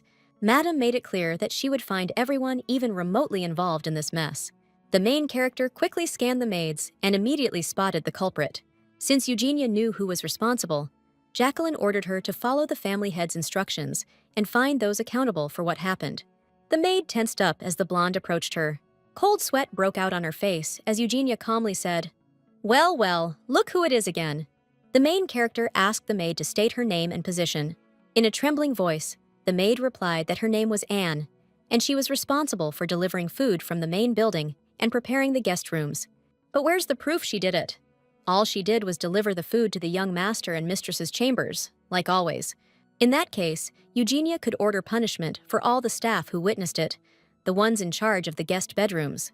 If Anne's not guilty, then one of her colleagues must be, including the cook who prepared the food. The head chef immediately exclaimed that he didn't pull any pranks with the food. The ingredients were bought with the residents' hard-earned taxes, and he cooks with the pride and honor of the Horatius family. In that case, the culprit also insulted his superior, the head chef. The maids immediately started whispering, urging the guilty party to confess quickly, or they might get caught in the crossfire too. Anne cursed inwardly. If she'd known things would escalate like this, she wouldn't have listened to the Baron. She collapsed to her knees and began to beg for mercy. Eugenia asked why she did it, and the maid replied that she just figured those kids didn't belong here. "I'm sick of hearing this!" Jacqueline Horatia roared. How did a maid even have the nerve to worry about the kids of some distant relatives? Anne started begging the mistress to spare her, but Jacqueline thought the girl should be apologizing to Joshua and Selmia, not her. Later on, those kids would be the ones deciding her punishment. And then Jacqueline would make it official too. From now on, the maids responsible for the guest bedrooms in the outbuilding will be working in the laundry. The girls were confused why they were being punished too, since laundry duty was the absolute bottom of the barrel. Jacqueline ordered everyone to shut their traps. The maids were supposed to be watching the kids, but instead they just stood by and watched. Right now, the mistress wanted to fire them all, but it's a critical time, so she decided to just switch up their jobs. Thing is, if the kids want to fire the maids, Jacqueline's hands are tied. The main character's jaw just dropped. Eugenia was totally digging the treat Selmia gave her. She asked Joshua if he wanted more tea, but the kid passed. The main character asked what the twins wanted to do, and Joshua said they'd go with whatever Grandma decided. As long as Eugenia was around, the kids didn't need anything, because now she was their personal servant. Selmia was stoked she could see her little sister way more often now. The main character smiled, realizing she should have done this ages ago. Then the kids would have had decent food from the start. All those eyes from the Duke's people were on them, and Eugenia's head was spinning. She just wanted to get out of there. But now the girls decided to stick around and take care of them. Evgenia smiled and told the kids she was super happy to be with them. She thoughtfully slid another dish from the chef towards the twins, and Joshua was like, "Hey, knock it off!" The man heard a ruckus coming from inside the mansion. The Baron figured those little guys were behind it. This was the liveliest development meeting ever. Henrik walked into the room and said he was clearly running late. He came to that conclusion because of all the noise. The Baron and Baroness immediately jumped up and happily greeted the head of the family. Henrik sat down and suggested they talk about the kids staying at Grace's mansion today, not about them. They discussed the kids' food situation a few days ago, and now Henrik needed to share something. The Duke's planning to recognize Joshua and Selmia from the Keraton Marquisate as distant relatives. Henrik was dead serious about his decision. Everyone at the meeting immediately freaked out and begged the head of the family to reconsider. But Henrik didn't get why everyone was so against it. It was a request from a noble lady after all. Still, they were opposed, so the Duke asked point-blank why they were being so critical. The Baron asked if, once they're recognized as relatives, they wouldn't be able to participate in the Development Council. Henrik knew perfectly well that they would. Truth be told, the Keraton Marquisate is pretty much on its last legs right now. So, if Joshua and Selmia shine at the Development Council, the other relatives won't be happy, because that's more competition. What's more, these kids are from Jacqueline's birthplace, so they're guaranteed protection and support from a certain noble lady. The twins lost their parents, so the Horace family, as relatives, has to take them in. The aristocrat asked the Duke to at least confirm that the Keraton kids wouldn't be involved in the Development Council. I mean, they don't even have the right to participate. The Baron added that those kids don't have a single drop of their common ancestor, Duke Horace's, blood in them. Hearing that, Enrico's eyes widened. The Baron immediately caught himself and tried to explain. "That's not what I meant," Enrico coldly stated. The twins are blood relatives of Jacqueline Horace, who was committed to the family for years. Is the Baron seriously questioning that fact now and denying it? The aristocrat tried to explain that's not what he meant at all, to which Enrico curtly replied that he didn't want to hear any excuses. He knows perfectly well how devoted the noble lady is to her family. But Baron Molin's claiming Joshua and Selmia ain't blood relatives, saying they got no claim in this family. Even though Enric already pointed out they're related through his mom's side. The others just gave these nervous smiles, saying, "Of course, we all know how protective the lady is of the family's legacy." Knowing that, these family members dared to smear her and question her rights? Enric was seriously let down. Baron Molin immediately started backpedaling, apologizing to his lordship, saying he misspoke. The Duke told the aristocrat to watch his damn mouth from now on and make sure this kind of gossip doesn't reach her ears. Besides, Enric didn't call everyone here to ask for their opinions. He's here to announce a decision he's already made. Regarding recognizing the Keraton family as a branch of the Horatia family, Enric ain't considering anyone else's 2 cents. Of course, anyone who doesn't like it can hit the road. Clearing his throat, the Baron asked the head honcho if he could say a word. The head of the family's from a side branch too, but he's still got the blood of our noble ancestors flowing through him, which means these kids could be a problem. But Henrik wasn't buying any of it and shut the whole thing down right there. The guy headed for the exit, but one of the nobles stopped him, asking him to hear him out. Henrik just coldly told the Baron that he expected a much better showing from him at the next meeting. The Duke just walked out, not even letting the noble get a word in. Then he started laying into Baron Maureen for what he said, and the guy shot back that he's the only one who ever speaks up. The Baroness cut off the argument, saying that the most important thing right now is the children. Since the head of the Horatia family's already made his decision, it was decided that the members of the assembly have to do something. We still have a shot. We just need to nip this thing in the bud before it takes root. Gotta stop it from growing. Late that night, Eugenia visited Jacqueline Horatia's chambers to deliver some medicinal herbs that should help her.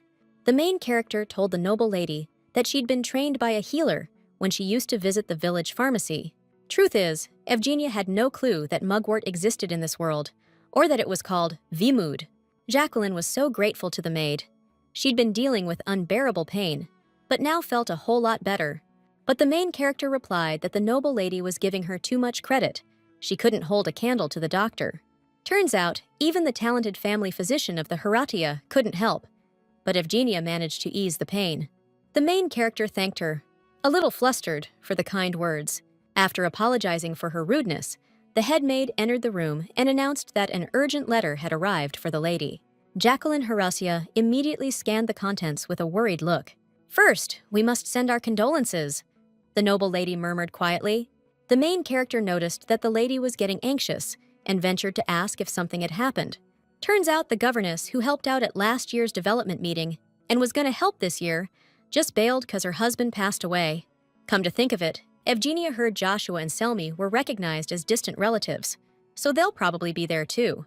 The main character asked the lady what exactly goes down at this development meeting. Jacqueline Horatia explained that the development meeting is like a showcase and training ground kinda. All the kids from the side families get together and get the same top-notch education from the Duke Horatia's family. They're watched for a few years to see who's got what it takes to be the head of the family. And the governess, she's the one who takes care of the kids and their whole lives, basically. She educates them and smooths things over when they get into trouble, handing out rewards or punishments as needed. Madame Halen always killed it as governess, and there's no one else to pick for the job right now. Evgenia told her not to sweat it, because the Heralthia family's sure to find a good candidate soon enough. The high society lady sized up the maid, real careful. If her social standing was just a little higher, that'd be perfect. The next day, our main girl was booking it through the downpour, because she was late for her mistress. She didn't even hear the bell ring, and Jenny and Amy were gone, leaving her all alone. Suddenly, the young woman bumped into a dude in a cloak. Evgenia clocked him right in the face and screamed bloody murder, because she thought she'd just met a real ghost. But when he let out a pained groan, the main character realized it was a person. Except, he was holding a hammer that, if you looked close, was covered in, well, let's just say it wasn't chocolate sauce. Realizing that, Evgenia took off like a shot. With the rain muffling the sounds and her not seeing the road too well, it was the perfect weather, for disposing of things. That's why she didn't want to come today. But now she needs to get somewhere with people. Out of nowhere, this guy grabs her arm. She yanks her hand free and starts screaming for help. She tripped on the stairs and went tumbling down. Before she blacked out, she saw some stranger looking worried, reaching out to catch her. Surprisingly, Evgenia didn't feel any pain, even though she definitely ate it on those stairs. When she opened her eyes, she saw Mr. Shion looking down at her, all worried, asking if she was okay. She instantly thanked him for saving her, but he brushed it off, saying it was nothing. He was just scared half to death. She suddenly smacked him and screamed like she'd seen a ghost, and those words made her face burn red. She couldn't figure out why Mr. Shion looked like that, and why his clothes were all messed up. The hero explained he found out the roof was leaking and came to help, but he slipped and fell right into the berry patch. Then Cedric spotted him, so he had to bolt to get away from his grumbling. Evgenia replied reproachfully that Shion should have at least said something, but it turns out the guy caught a nasty cold. He couldn't adjust to the chill in Horace's place, and running around doing errands didn't help either. Sighing heavily, Evgenia told him he needed to take better care of himself. The main character was about to leave, but suddenly felt a sharp pain in her ankle. Shion immediately caught her, guessing it was a sprain, so he asked her to sit down and let him take a look. He started wiping the steps, but Evgenia exclaimed that she'd be fine in a flash, and there was no need to check it. However, Mr. Shion insisted, because he wanted to see what condition her leg was in. After examining it, he concluded that her muscles were a little strained, so she should see a doctor. "What are you up to?" a familiar voice called out. The main character spun around instantly, looking up. Henrik was coming down the stairs, his face all serious. Mr. Shion explained that Miss Eugenia had tweaked her ankle, and he was just checking on her, and she said it didn't hurt anymore. The main character jumped up real quick and started bouncing around like crazy, trying to show them she was full of energy. But then a sharp pain shot through her ankle again, and she couldn't hide it. Henrik instinctively reached out to Eugenia, but froze when Shion jumped in first and asked if she was okay. The blonde guy took Miss Eugenia's hand and told her to be careful, since her ankle was still hurt. The whole time, the Duke was watching as the main character started smiling at the blonde guy and thanking him for his concern. Eugenia was caught off guard when Henrik suddenly grabbed her hand and said he'd call a doctor, and she could take the day off work. The main character was clueless about what was up with those two. If anyone saw this, they'd think she was so messed up, she'd need a week to recover.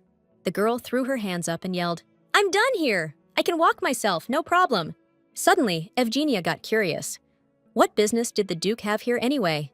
This staircase was for staff only. Enric replied that he was looking for Shion and told the blonde guy to follow him. Before leaving, the guy told her to make sure she wraps that ankle up good. And then he gave her some tasty candies as a sorry. The main character totally didn't expect Mr. Shion to take her hand and kiss it. Wishing to see her soon, she instantly blushed, unable to hide how flustered she was.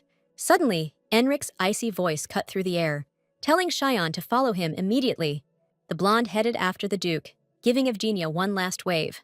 The main character waved back, not understanding how Mr. Shion could act so cocky towards Enric. The esteemed Jaratia family doctor packed everything into his suitcase and announced that he was done with the treatment. He advised Miss Eugenia to try not to run or lift heavy things for a few days, so as not to make things worse. The main character never thought she'd be treated by someone like him, and it was even more awkward because Madame Jacqueline was in the room. The noble lady was glad that there weren't any major health problems, because she got really scared when she saw Eugenia limping. The blonde noticed a huge amount of desserts in the room and assumed that the madam was expecting guests. But that wasn't the case. Enric sent the treats after hearing that Eugenia was having a doctor's visit today. The heroine's first thought was that Enric did it because of those candies, but then she realized that the Duke was just worried. The butler and the head maid entered the room and informed the madam that a guest had arrived at the mansion. But Jacqueline reminded them that they don't receive guests even in the worst weather, so she asked them to escort the guest back. Cedric explained that the guest had arrived with a letter of recommendation from Viscountess Halen, who decided to work as a governess. Maybe because she couldn't make the development meeting, the noblewoman decided to send someone in her place. First, we need to verify the authenticity of Lady Halen's letter of recommendation, so Jacqueline allowed the guest to enter. With that, our girl got up to leave, promising to return tomorrow to apply a compress. And get this, Eugenia had brought a cane ahead of time. But the noble lady didn't want to take it, felt too weak with it, but our girl insisted. Eventually, she managed to convince Lady Jacqueline, who asked Eugenia to watch her from the side to make sure she didn't lose her balance. Our girl smiled wide and told the noble lady that she could count on her. She asked her to speak up if she felt any discomfort, and then both women set off to greet the arriving guest. Jacqueline figured getting to the Horatius estate was rough, but the woman's voice assured her the journey went smoothly.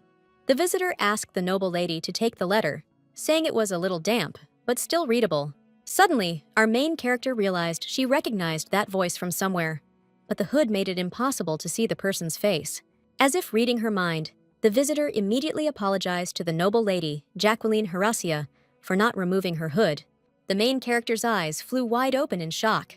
The visitor's face also registered surprise. Standing right in front of her was Aileen Blair, the very same one who was supposed to have saved those kids from the mansion at the cost of her own life. The girl instantly recognized Eugenia and asked in astonishment how she got here. Suddenly, Aileen lunged at our main character. She gripped Eugenia's hand tightly, making our heroine cry out in pain and beg the teacher to let go. Enric yanked Aileen's hand away, real rough, and snapped at the newcomer, asking if she couldn't see she was hurting Eugenia. It was kicking off downstairs, so the Duke came down to see what all the commotion was about. Jacqueline explained the deal. Madame Harlan couldn't make it, so she sent someone in her place with a letter of recommendation. Aileen jumped right in, saying she was from the poor Baron Blair family, which is why she had to work as a tutor. Turns out, she and Miss Eugenia already knew each other. The main character explained that Aileen had tutored Joshua and Selmia for a while at the Marquis Carrington's place. Aileen confirmed that the late Marquis Carrington, bless her soul, gave her the chance to live with those adorable little angels. Then she started apologizing to Eugenia, saying she was just really surprised to see her here all of a sudden. She asked the girl, all hopeful, if Selmia and Joshua were here too. Her eyes went wide as saucers when the main character said she'd brought them along. Aileen dropped to her knees, thanking Eugenia like crazy, because not seeing her kids, she thought something terrible had happened to them.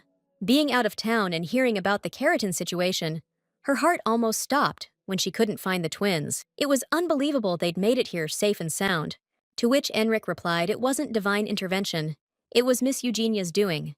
The Duke was curious how she'd crossed the border, and Aileen explained she'd managed it thanks to the help of a family. She worked as a caregiver for a while, and that family helped her out. Enric clearly didn't buy it, but Lady Jacqueline told her son to knock it off. That's enough chit-chat. The noble lady asked Cedric and Leia to show the teacher to a room where she could rest. Aileen thanked the lady for her hospitality. Jacqueline turned to Eugenia and told her she could go too. The main character nodded, still kinda tripping out that she'd met the noble Aileen in a dump like this. It felt totally bizarre, and Eugenia didn't know how to play it. Jacqueline told her son she's feeling her age, her joints are getting worse, and even the doctors are stumped. Henrik suggested sending someone to the capital to find a top-notch doctor, but she shot him down. Ever since Evgenia showed up, she's been feeling way better, 'cause that girl's sharp and knows her stuff. Plus, that maid is a stone-cold fox, smart as hell, and quick on the uptake. Jacqueline's even been toying with the idea of keeping Evgenia around to take over from Miss Leia. The aristocrat heard the girl showed up at that family shindig and called them out for treating the twins like dirt. That shows some real spine, which makes her prime material for head housekeeper. Though right now, Evgenia's got her hands full looking after Joshua and Selmia. But twins can't stay kids forever. They grow up and gotta leave the nest to spread their wings and see the world. The woman gently touched her son's hand. Just like her firstborn, Henrik, becoming independent at such a young age. The man looked away, not saying a word. Anyway, Madame Jacqueline was saying that since Evgenia is a foreigner, it'll be tough for her to settle down and live here. It'd be good if she met someone special among her co-workers. The woman started suggesting people, but Henrik cut her off and asked why she'd called him here in the first place. Catching herself, Madame Jacqueline explained she wanted to talk about the young Baroness Eileen Blair. She was thinking of hiring her as a tutor for this development group and wanted to get her son's opinion. Henrik knew damn well he couldn't object to hiring her based on her past conduct. So he let his mom do whatever she wanted. Madame Jacqueline smiled and thanked her son. She was happy he wasn't giving her any grief. Just like Eugenia figured, Aileen got hired as a governess. The girl was great with kids in the novel, so no worries there. The main character led the teacher to young Master Joshua and young Lady Selmia's room. Aileen asked, all excited, if she could open the door, and the main character was like, "Yeah, go for it!" The girl threw open the door right away and called out to Joshua and Selmia, all happy. Joshua immediately snapped, all annoyed. "Who's being so rude?" Aileen covered her mouth with her hand and couldn't hold back the tears. She rushed over and hugged the kids tight, saying, "I'm so happy you're really alive." The twins winced and begged the teacher to loosen her grip, saying they could barely breathe from her hug. The main character immediately rushed to the twins, seeing that they were in pain. But suddenly, Eileen rudely shoved Eugenia away with her elbow. The main character instantly fell to the floor, hitting herself hard and wincing from the pain in her leg. Seeing this, the twins started crying, but Selmia hugged the children even tighter. A crazy smile appeared on Eileen's lips. She was now next to the children she had raised. The woman looked tenderly at the children and confessed that she had missed them terribly all this time. Selmia broke free from her grasp and threw herself into the main character's arms. Eileen couldn't believe what she was hearing when the maid Eugenia started comforting the young lady. With a trembling voice, the heroine asked Selly if she really didn't remember her. Joshua grabbed Miss Eileen's hand, totally shocked, and asked how she got here. The heroine explained that as soon as she heard the news, she rushed to Marquis Carrington's mansion, but couldn't find the twins. She felt sick to her stomach. Eileen was terrified she was too late. That's how it was. Eugenia kept wondering why the person who risked their life to care for the kids hadn't come to them. The main character calmed Selmia down and suggested they go to the teacher, who was clearly thrilled to see her. The girl obeyed, and Eileen immediately apologized to the young lady if she had startled her. Eugenia was glad Eileen had calmed down. But what was with that fiery look? No matter how much she missed the kids, to be that oblivious to her surroundings, the main character started to wonder if Eileen had always been like this. 3 days later, in the main hall of the Herecius mansion, Enric greeted everyone and announced he was about to introduce the teachers. First up was Kashino Fenon, and he announced he'd be teaching the history of the Isa Empire this year. A lady named Liana Bashkal is going to be in charge of ballroom dancing and elocution. Last was Aileen Blair, and she said she'd be teaching etiquette and basically overseeing everything in their lives. Seeing Joshua and Selmia's happy faces, Eugenia knew they were stoked for this. The heroine's happy to see the kids so excited, but she wonders if the kids from the lesser families will look down on them. Enric announced that classes officially start tomorrow. Like every year, the kids will study different subjects for 5 weeks, and at the end of the week, everyone shows off what they're good at. Now the noble Lady Jacqueline could give the kids some words of encouragement. She told them everything they learn here will be a valuable asset, so they need to give it their all. The lady promised they'd be well taken care of during the development gathering. Aileen smirked, telling her to trust them. Classes should be over by now, so our main character needs to hurry and get these snacks to the kids. Just as Evgenia was thinking Selmia would finally get to eat a ton of her favorite sweets, someone put a hand on her shoulder. It was Aileen, the teacher. The girl was grinning like crazy, and our main character couldn't figure out why she was creeping people out like this. Out of nowhere, Aileen asks if these are snacks for the young master and mistress, and Evgenia nods. Hearing that, the teacher told Evgenia she's working really hard. The girl asked if she was busy with her job, and our main character replied that it's what she's got to do. Aileen pointed out that it's lunchtime, and Evgenia can't even eat properly, just carrying snacks around. So the teacher asked her to let her take the snacks to the kids. She promised to take care of the snacks for Joshua and Selmia, thanking Eugenia one last time for bringing them. But the main character stopped the cart and told the teacher it wasn't necessary. This is food for the elite, so she couldn't be lazy about delivering it, or at least saying hello. If Eugenia really wanted to, Aileen wasn't going to stop her. She knocked on the door and called out to the kids, saying she brought them a snack. The twins happily swung the door open and immediately asked the teacher if Eugenia was with her. Spotting the main character, they ran right over to her, completely ignoring Aileen. She reminded them she was there, saying she was feeling a little down and wanted to offer some tea and a chat. Joshua agreed and asked Eugenia to get everything ready. Pouring the fragrant tea, the main character asked the kids if they liked the lessons. The young master was all, "Hell yeah," right away, but Selmia was like, "Meh, not that interesting." It was stuff she already knew, you know? Eileen jumped on Selmia immediately, telling her to sit up straight, saying you can never forget your manners. Eugenia told the young lady she hit the market yesterday, and it was packed with all sorts of delicious treats. So she was thinking of Selmia and got her a ton of them.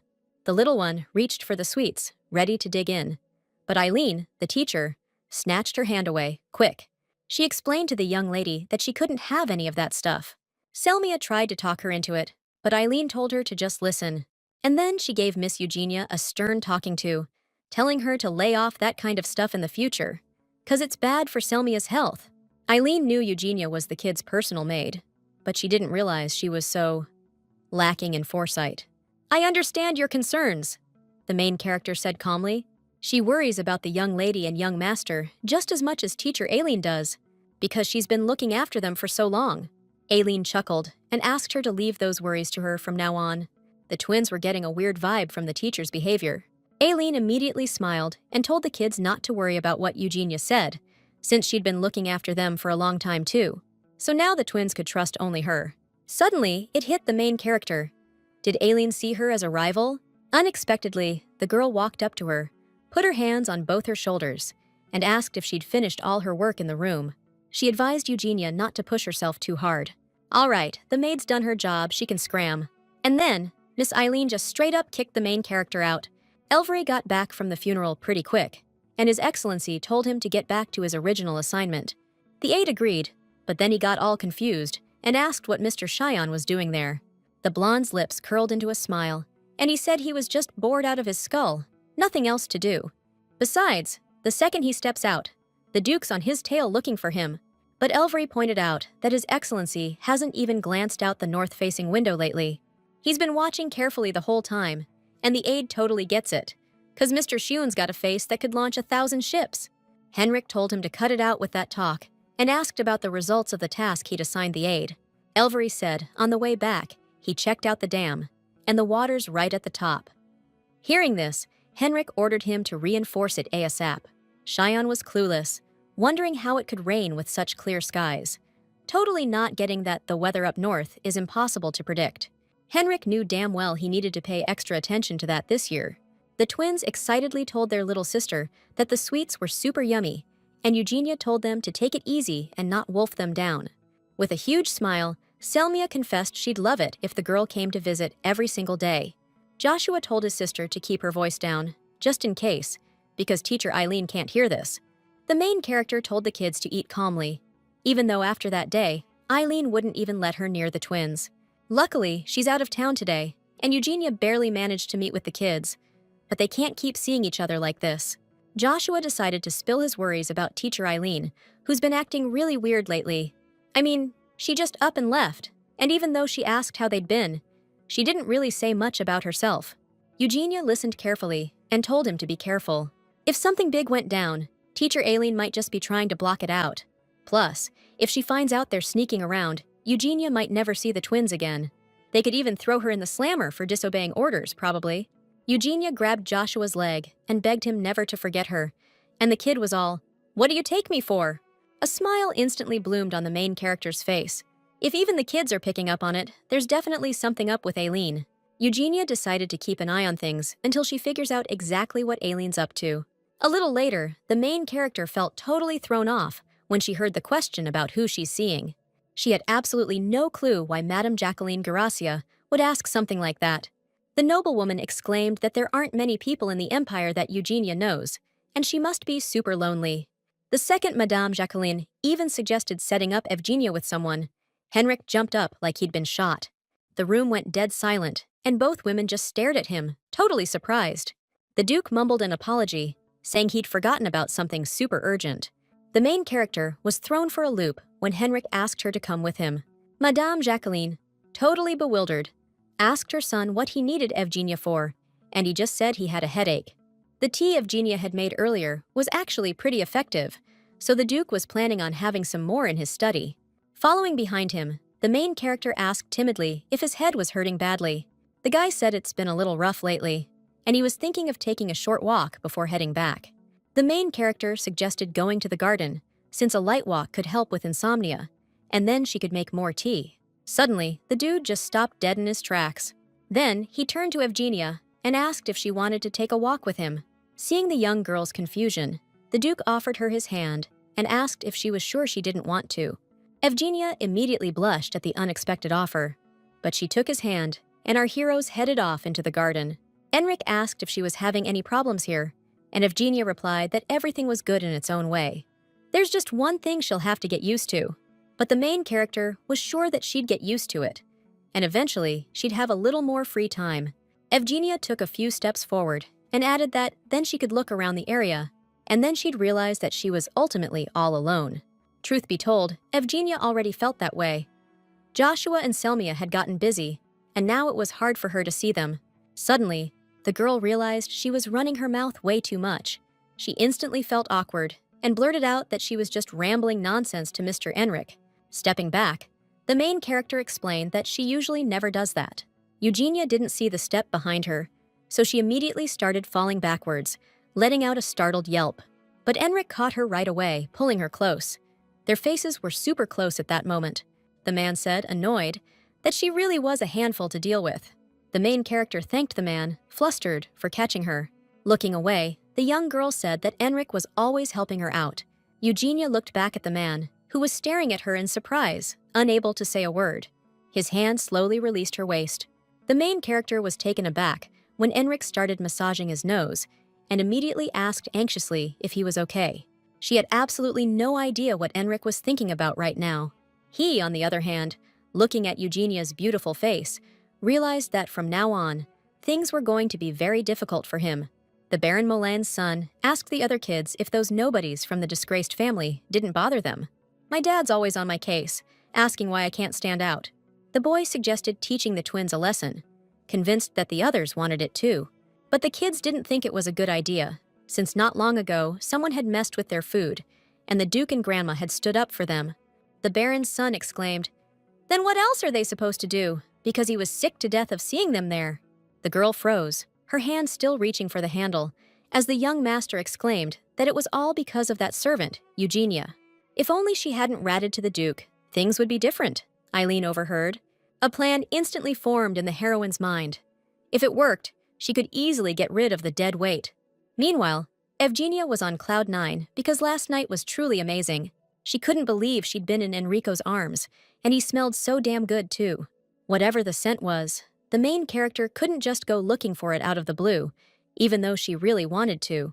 Evgenia was taken aback when the young lady and young master suddenly appeared next to her.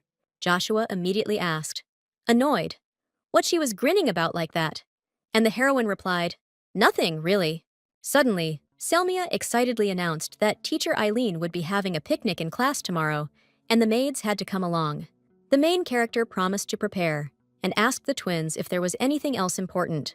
Looking down, Joshua explained that the teacher had asked them to bring something that belonged to their parents. But he and Sally have nothing except those gemstones. That's why the twins were so scared of losing them at the picnic. Eugenia was floored. How could Aileen suggest bringing their parents' things, knowing why Joshua and Selmia came here? Clutching her apron, the girl told them not to worry about it. She turned the jewelry into brooches, so the kids can just pin them to their clothes and not lose them. Joshua sheepishly agreed that she was right. The main character smiled and told the twins not to stress too much and to have a blast. The kids promised they would, and Eugenia immediately perked up, asking what she should cook. But the next day, all of the main character's enthusiasm vanished. Jenny asked why they were asked to bring the kids, since now they have to wait for them to get back. They were so far away, on the other side, which made the main character worry if everything would be all right. But Aileen really cares about Joshua and Selmia, so nothing bad should happen. If things go sideways, the main characters decided she's going to take a little boat trip. Jenny promised to cover for her friend if she suddenly felt like going for a boat ride. but Eugenia turned her down. It was just clear skies, and now it's suddenly raining, so Jenny's maid's running back to the mansion for some umbrellas. Seeing the butler help the kids into the boat, it's pretty obvious they're heading back. But suddenly, something caught the main character's eye. Aileen was holding Joshua down while he tried to break free, and this whole scene just raised a ton of questions for Eugenia. The young master kept complaining, but the teacher still managed to get him into the boat. Once the kids made it across to the other side, the main character gave the twins some props. She was curious if the kids had a good time at the picnic. The main character flinched when Joshua quietly called her name, his voice cracking. She immediately covered the kids with her umbrella, crouched down, and asked worriedly if something was wrong. The boy confessed through tears that they'd lost their brooches. The teacher said to show each other or their parents, so they had to take them off. But they think they lost them then. The other kids started laughing at Joshua for crying over something so trivial. Baron Molin's son sneered, saying the jewels were recently sparkling in the grass, and he thought they were just trash. However, if Joshua agreed to get on his knees, young Master Ranville might just reveal where they were. Joshua grabbed the kid by the collar and yelled that it was a keepsake from his parents. The main character immediately pulled the young master away and explained that wasn't okay, but the boy kept struggling. Just then, Aileen appeared, indignantly asking Joshua and Ranville what all the commotion was about. She ordered them to stop bickering immediately and get back home, since it started raining.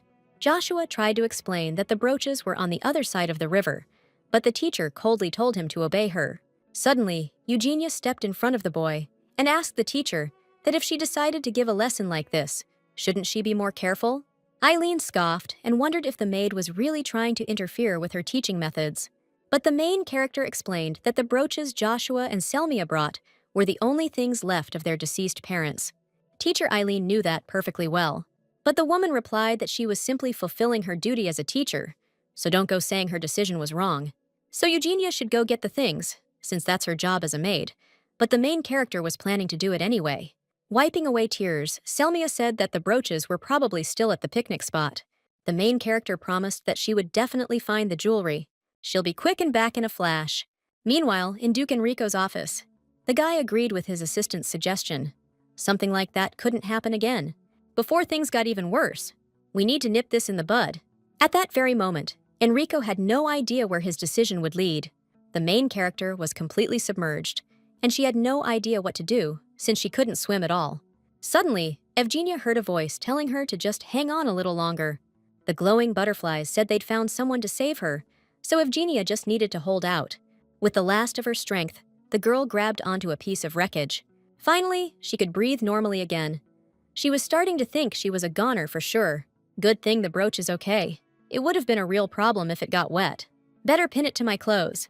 Can't risk losing this thing, no way. Evgenia squeezed her eyes shut and started praying she'd be okay and make it to shore safe and sound.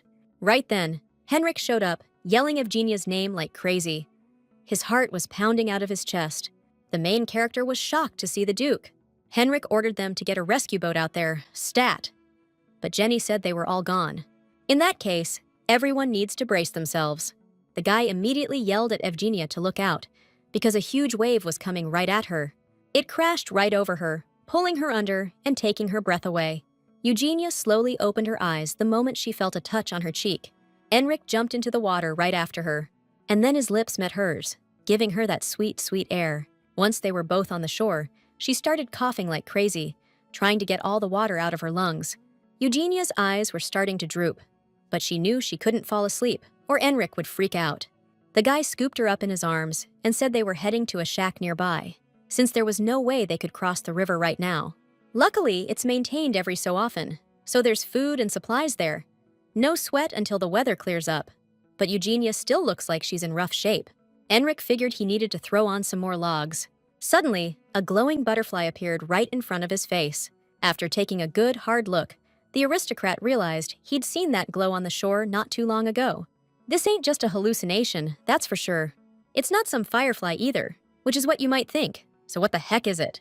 Suddenly, a glowing butterfly landed right on the young woman's forehead. And just like that, the main character's whole body started radiating this intense, bright blue light. Henrik was totally clueless about what had just gone down. He was completely lost, trying to figure out what the heck was happening. Gently touching the main character's hand, The guy decided that didn't matter right now. The important thing is you wake up okay, the Duke said, and kissed Eugenia's hand. The main character slowly opened her eyes as soon as she heard the unfamiliar voice call her name. A fairy was sitting right in front of her, and Evgenia started to think she was dreaming. Evgenia was stunned when she saw her childhood body. Meanwhile, the fairy flew up to the little girl and announced that a girl so young shouldn't be going to the afterlife yet. The glowing butterflies exclaimed that she couldn't be saved. That person didn't keep their promise back then either. The fairy knew that perfectly well, but without that stone, they couldn't travel to the new world. The queen decided to trust a human one last time. Only one soul can enter one body. The main character watched, as if hypnotized, as a small puff of cloud came out of her mouth. The little cloud started to babble something in a panic, but the queen immediately calmed it down, saying that souls rarely cross worlds. The fairy offered the soul a deal. If it brought her the wish stone and the transformation stone, then she would give it another chance at life. Cloud nodded firmly, agreeing to those terms. But right now, that's a no-go, 'cause Eugenia's soul is way too young for that kind of thing. The queens decided to turn her soul into a seed and help it grow. She'll only leave the memories that matter, and Eugenia will forget all the pain she's been through. In return, one day the girl will grow up, open her eyes, and keep her promise. The stones will guide her back. And finally, the queen will bestow a blessing on our girl, so she can hear what every blade of grass is saying. Eugenia froze the second the fairy looked right at her. Suddenly, the queen got real close and told her this would be a huge help later on. The girl can't let anything get her down. Now it's time for her to open her eyes. The queen called out Hari's name, and a bright blue light enveloped the heroine, pulling her back to reality. Evgenia slowly opened her eyes. She immediately felt someone holding her hand. Realizing it was Lord Enric, the girl jumped up, and the man felt a wave of relief that Evgenia was awake. The girl immediately started searching for the brooch, but the Duke calmed her down, saying he'd taken it off temporarily while he was taking care of her. He immediately returned the jewel, the very thing Evgenia risked her life for. The heroine realized she hadn't been thinking about that lately, because things were happening that weren't in the original story. But the fact that she knew about herbs and heard strange voices had to be connected to the fairies. But where was she supposed to find that stone? They said they'd only leave Evgenia with the memories she needed. Suddenly, Enric touched the girl's forehead. He asked, all worried, how she was doing, and felt that her fever was gone. Being that close to him made her totally freak out, and she blurted out that it was a little chilly in here. Henrik handed her a wooden mug and told her to drink some warm water. Evgenia asked when the rain would stop, and he said it didn't look like it was letting up anytime soon. She was bummed that Joshua and Selmia were so stressed out about her. Me too, Henrik said, kinda sharp. He explained that he'd been worried too, and that's why he didn't get why she always acted so reckless. Catching herself, she immediately started thanking him for saving her. And then she added that she always tries to be careful. She explained that when kids are involved, her body just kicks into overdrive, and she can't help it. This feels like young love. Henrik knew damn well those two were important to her. Tucking a strand of hair behind her ear, he asked her not to forget that she was the most important person to someone else too. Evgenia promised, and this time, he chose to believe her. She eagerly reminded the Duke that she'd never lied to him, and that was the truth. She always told him everything, but knew so little about him. It made her heart ache. He said his story wasn't all that interesting, so she asked him to at least tell her about his childhood. Henrik finally agreed, saying this would be the first and last time he'd tell her his somewhat dark story. The Duke began his story by saying he didn't have a mother. The previous Dukes hadn't had any kids for a long time, and since they were the only ones left in the family, they needed a way to get an heir. Enrique just got lucky they spotted him, 'cause with the plague epidemic, orphans were a dime a dozen. Thanks to the Duke and Duchess, the kid wasn't starving anymore. He didn't have to sweat just surviving day to day. That's why Enrique decided he was going to be the best damn son he could be. That way, he'd definitely be worthy of these good people who took him in and cared for him. And that's how the little guy lived for a few years, until Mom finally had the son she'd always wanted, a boy named Jade. And, as messed up as it sounds, when his brother was born, Enrique started wondering if he could still stay here. Those thoughts pushed him to become an officer. Both parents were against it, saying he was just the younger brother. But Enrique ended up joining the military academy anyway. Since he was the best knight in the Ace Empire, they assigned him to Chatton. It was tough, but the guy didn't regret it. He finally felt like he'd found his place. The main character figured the gloves were because of injuries he got during training. Deciding to take a shot, Eugenia asked if she could see. The guy said they looked awful. The main character carefully took off the glove and saw Henrik's hand, completely covered in scars. No matter how good the Duke and Duchess are, there's still such a thing as social standing. Henrik had been working his tail off alone all this time. Since Miss Eugenia's seen them, that's enough of that. But the main character grabbed his hand tighter and told him not to hide it. These scars are proof of how hard Henrik's life has been. It's something to be proud of, not hide. The hero looked totally bewildered when she said they were beautiful.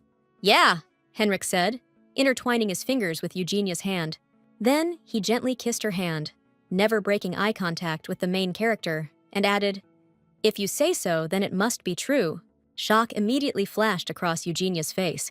Seeing the main character's reaction, the guy asked, "Am I not allowed to hold your hand?" Eugenia shyly said no, and a happy grin instantly spread across Henrik's face. Then he told the main character, "If you'll let me, I'll definitely find a way to stay with you, so please trust me." Eugenia was surprised that Henrik was picturing a future with her. Trying to hide her embarrassment, she assured him, "I'm really good at waiting, so you just need to hurry up and finish the story." Nodding, the guy explained that he'd been working at Château ever since, until he got some news. That day, just like today, it was raining. Henrik managed to get home fast after hearing the terrible news. He walked into the room and saw his mother in mourning clothes, just standing there staring at a snow-white towel. Hearing the footsteps, she turned her head, and Henrik saw the desperation in her eyes. Elvry explained to Henrik that his father and Jade had fallen into the river. Ever since Mr. Jade got that pony, he loved riding, so when the rain stopped, he went out with his father. But the rain had really washed out the ground, and His Excellency immediately jumped in after him. But in the end, they both drowned. When Madame Jacqueline saw Henrik in the doorway, she froze. Then she rushed at him, screaming like crazy, asking why he did it, why he gave her baby that pony. If it wasn't for him, her son Jade would still be alive.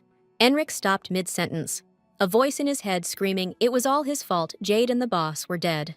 Seeing the look on his face, Evgenia asked, worried, "Hey, you okay? Don't keep going if this is too much," she said. "You don't have to talk about it." But he insisted he was fine, even though she could see he was totally freaking out. She immediately hugged him. "I'm so sorry," she whispered. "I shouldn't have pushed you like that." "Don't push yourself too hard," she told him. Henrik gently pulled back, saying quietly, "I should have gotten Jade a different gift. Things would be different now. If he'd lost Evgenia too, if he'd been even a second later, Henrik wouldn't be able to go on living." The heroine gently took his hand. "This isn't your fault, Henrik.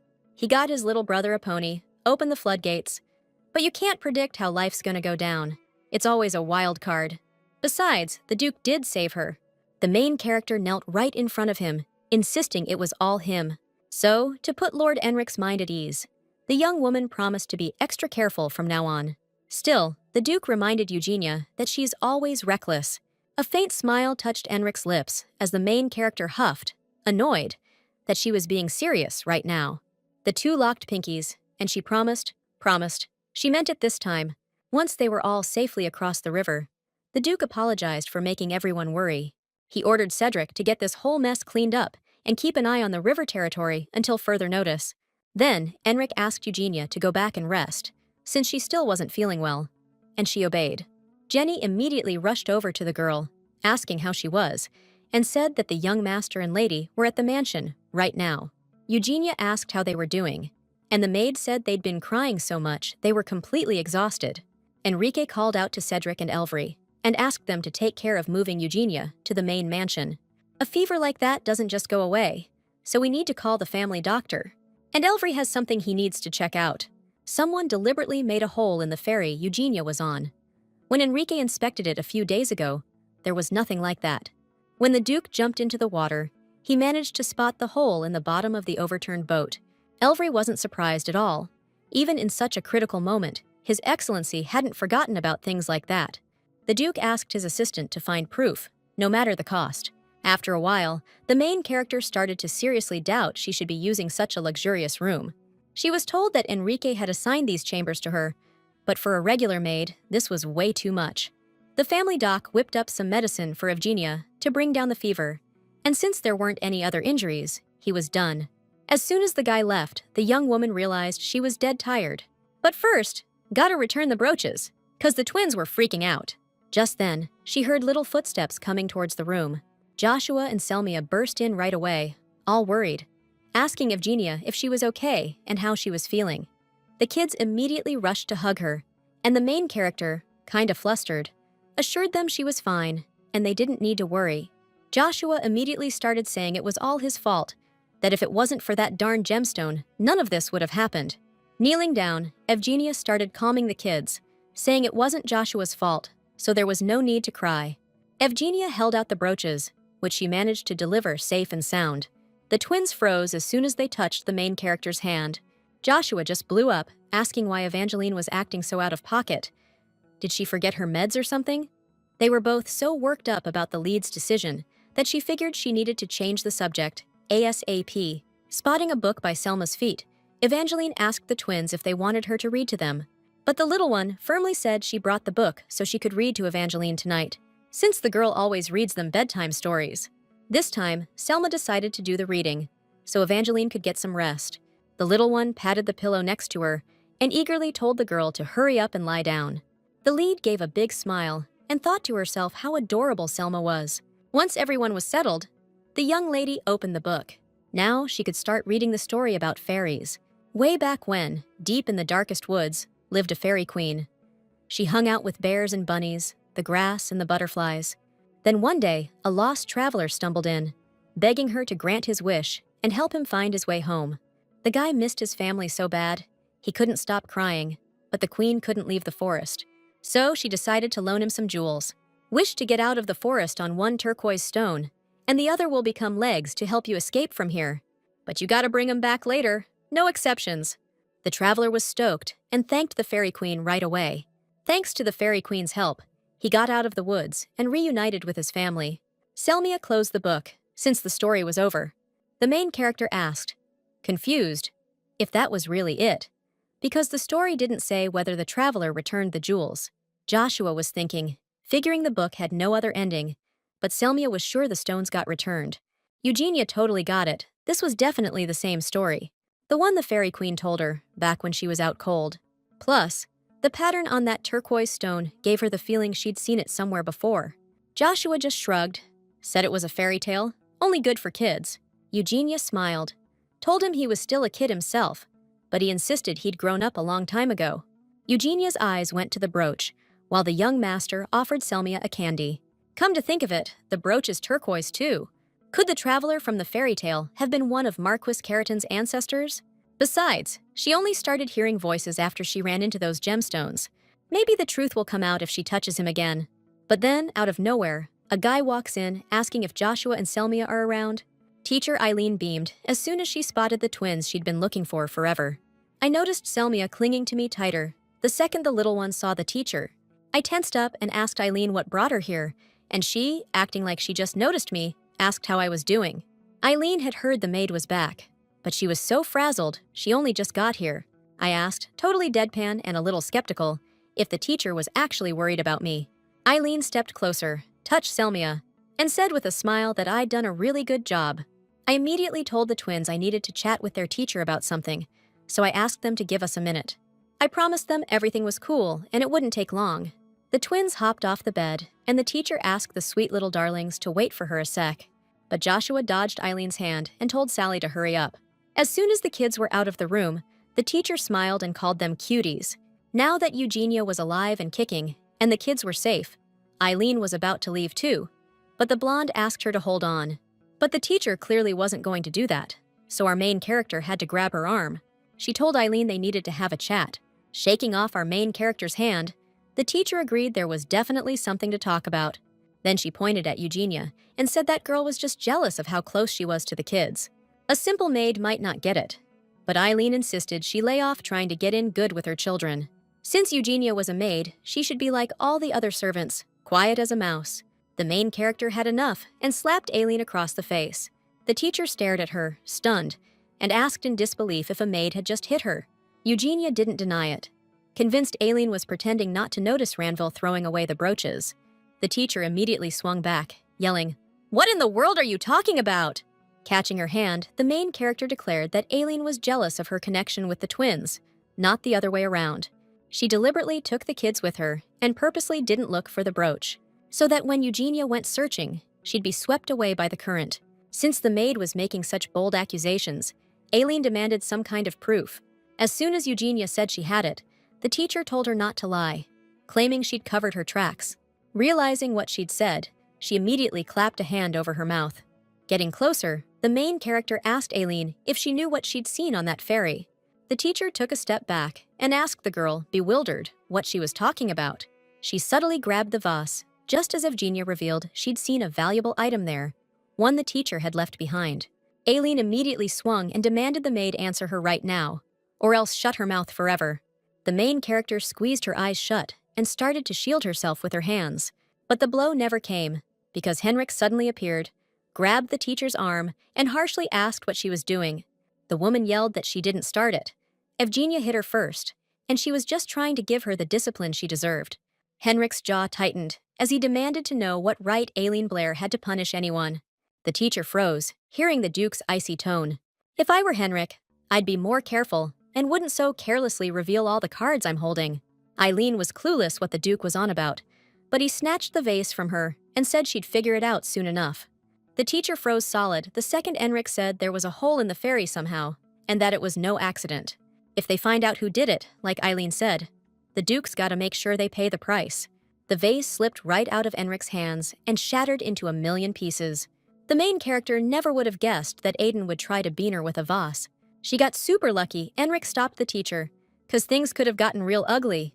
Eugenia assured the Duke she was fine, and the teacher didn't even lay a finger on her. She choked up when Henrik told her she did good for slapping Aileen across the face. The guy promised he'd handle the fallout, so Eugenia could feel free to get rough when she needed to. But not when it's totally unnecessary. The main character chuckled softly, then remembered the hole in the boat the Duke mentioned earlier. The man nodded and explained he'd seen an axe mark on the bottom of the boat, meaning someone deliberately sabotaged it. Eugenia wondered why the boat was in pieces. Could Aileen really have done this? The Fairy Queen's request is important, but we need to deal with this more pressing matter first. The heroine asked to loosen the guard around the area tonight because she set a trap. The culprit will soon reveal their true colors. Late that night, opening the door, the girl noticed the guards were gone. Aileen figured the stars were aligning in her favor. Little did the girl know, Eugenia saw something that made her absolutely certain she was trying to off her. Gotta find it quick. As soon as it's exposed, I'm done for. The teacher rummaged through the nightstand, wondering where it was and where Eugenia had stashed it. Looking for something, maybe? A voice cut through the room, freezing Aileen in her tracks. Turning around, she saw Eugenia, the Duke, the butler, and that creepy maid. A chuckle escaped the tutor's lips. Glancing at the flower in the heroine's hand, Aileen said she had no idea what the girl was talking about. The heroine told her to drop the act. Nobody else had a flower like that. Aileen knew the maid had it out for her, but Eugenia was really pushing it now. She just wants to keep harassing her for no reason. But there are tons of flowers like that. But the heroine explained that orange flowers don't grow anywhere in the Duration territories. They're native to a port city in the southern Hallant Duchy, so nobles use them when they propose. Of everyone in the mansion, Aileen's tutor is the only one who's been through that city. So basically, the girl got a marriage proposal. Aileen told her to knock it off, but Eugenia kept pushing, telling the teacher to stop beating around the bush. The brunette's voice cracked as she screamed, asking how a common maid dared to touch something like that. Henrik stepped forward, shielding Eugenia with his arm, and the teacher blurted out that the guy gave her that flower. The weather was clear then, but the wind was howling, so Aileen asked Count Landra to get inside quickly, but she noticed the guy start to hesitate. Taking the girl's hand, the Count said that Aileen was the only one who actually cared about him. He kissed her hand and asked if she'd considered his offer to become a real family. But Aileen reminded him that she was just a simple caretaker, and besides, his late wife might be thinking of him. The guy just said that those left behind only feel crushing loneliness. So, Count Landry was looking to ditch that loneliness ASAP. Handing Aileen the flower, he asked if she could maybe help him out with that. And wouldn't you know it, the young woman took him up on the offer, agreeing to become his lovely wife. Hearing that, a smile crept across the guy's lips under that eye patch. Snapping out of the memory, Aileen broke down, screaming that the man said he loved her. Count Landry asked her to start a family and then dumped her because she couldn't have kids. The young woman couldn't even figure out why. She couldn't have a baby. The main character didn't recognize him, So Enric explained he used to be the commander of the Night Order. He's tight with the ministers, so he's not the kind of guy who'd let just anyone cross the border. After Eileen Blair got canned from the Carrot and Marcus family, she landed a job working for the Landry County. He was giving Eileen birth control, since he already had an heir growing up, and he didn't want another kid. Enrico felt bad the heroine had to go through all that. But that doesn't mean Joshua and Selmia can become her kids. Eileen screamed like crazy that she raised and taught those kids. How dare some maid just take her place? She promised she wouldn't let the twins go for anything. Suddenly, Selmia ran into the room and yelled like a banshee for the teacher to shut her trap. Because she's Mom Mia's daughter.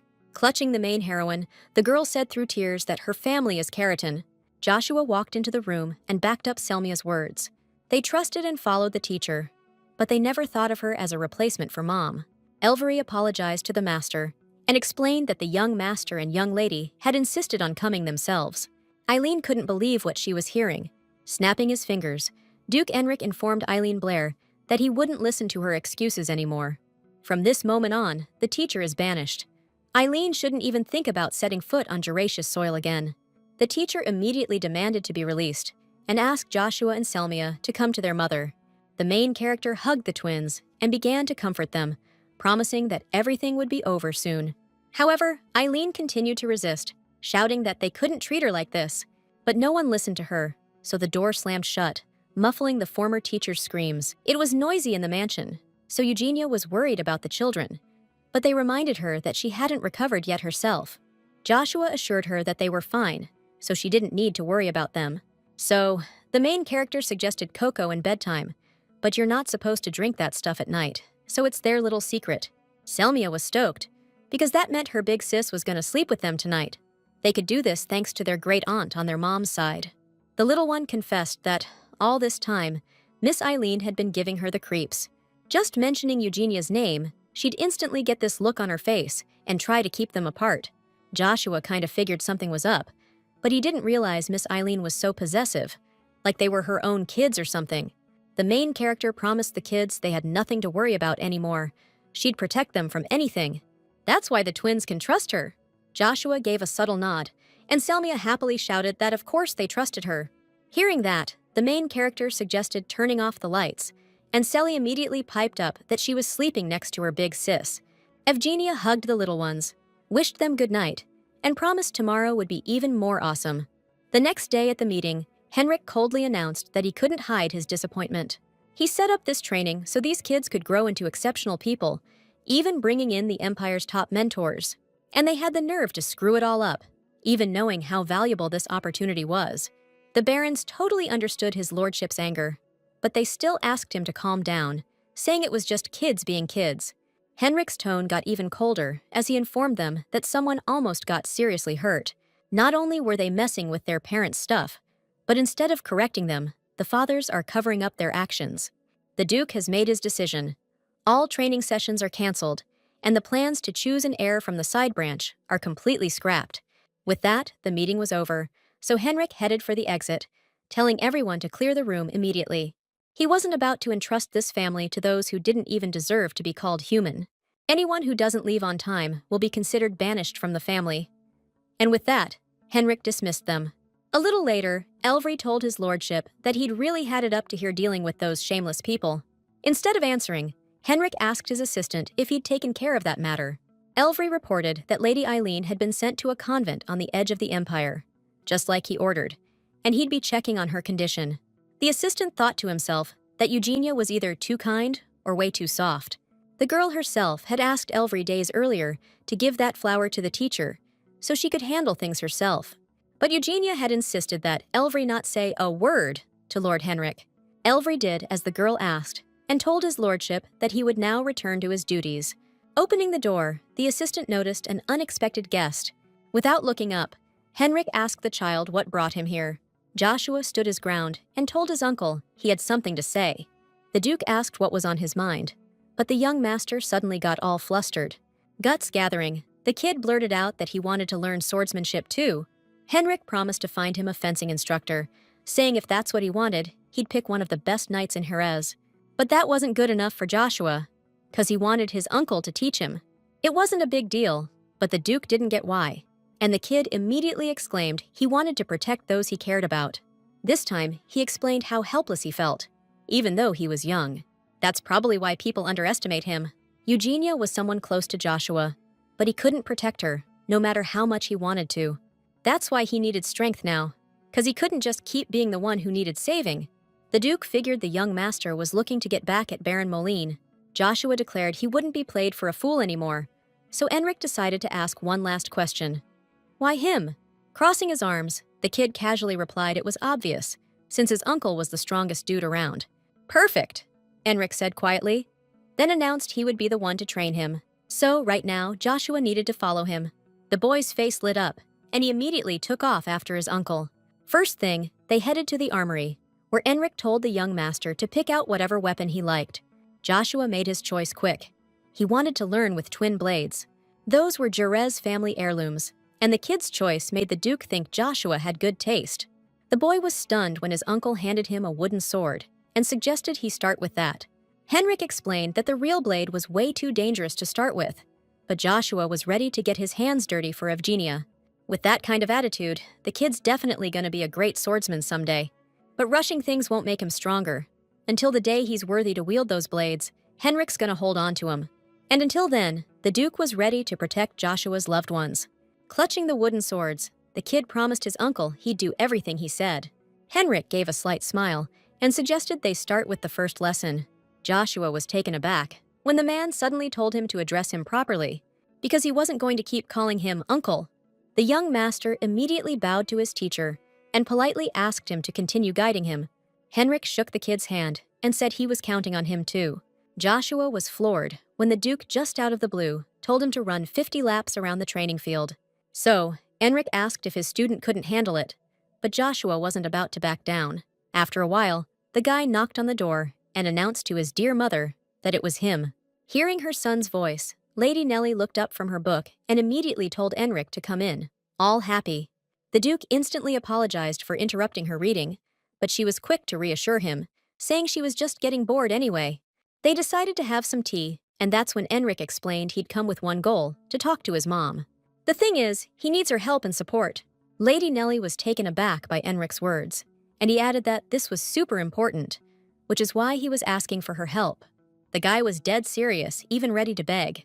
Her son, who hadn't asked for help even once since that day, now needed it.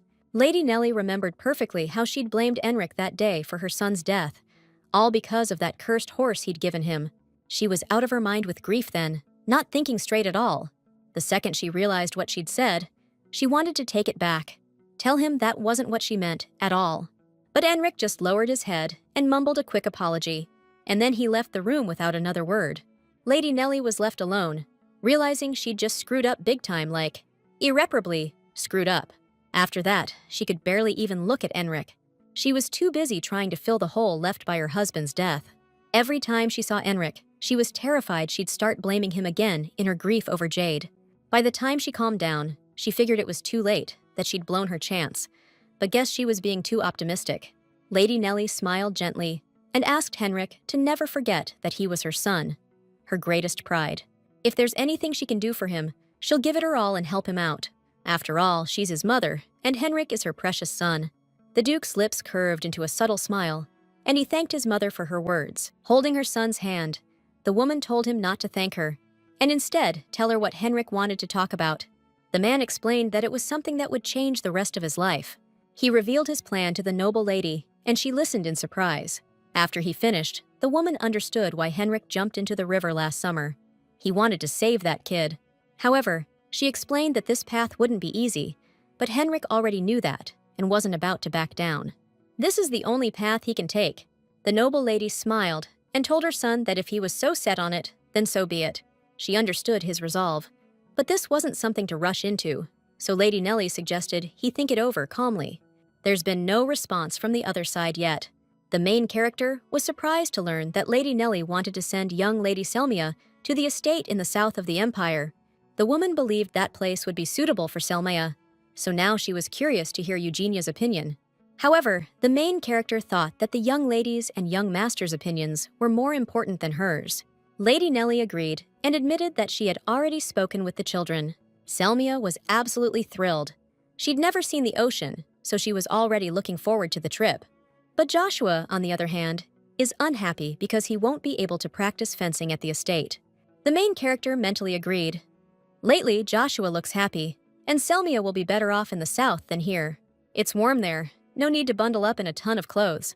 Now that things have calmed down a bit, everyone should do what makes them happy, so Eugenia said she'd pack everything.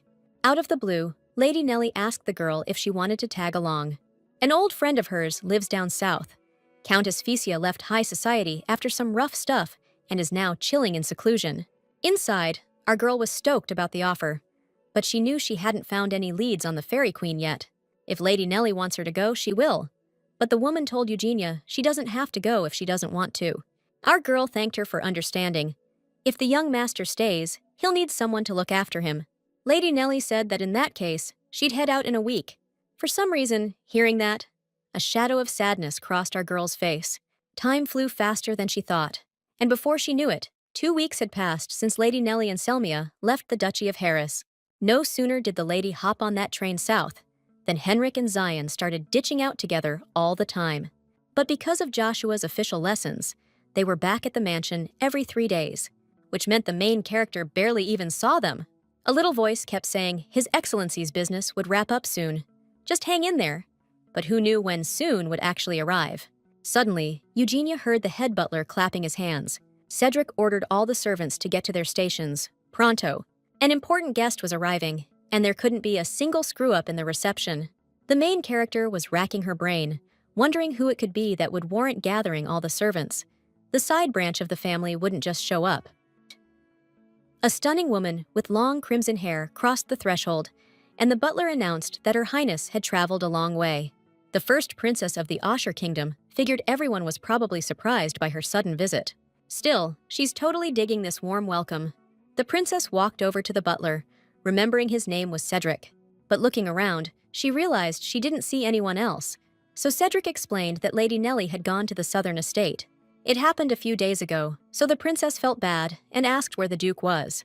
Just then, Enric rushed in and apologized to Her Highness for being late. The princess was immediately happy and told the man it had been ages since they'd seen each other, then held out her hand. Looking away, Enric replied that everything was fine. Then he kissed Her Highness's hand, apologizing for his disheveled appearance. The princess smiled and told the Duke not to worry, since they were cool with each other. Enric thanked Her Highness, and then suddenly a maid standing among the others caught his eye. Eugenia looked totally lost, her eyes glued to the floor. The princess told the Duke he was still the same and asked him to just call her Canaria, but Enric couldn't bring himself to do it. She called him a stick in the mud, but admitted that's exactly what she liked about him. Meanwhile, our girl was watching the smiling princess and the Duke, who was all ears. Questions started swirling in her head. Why was she reacting like this? Were they close?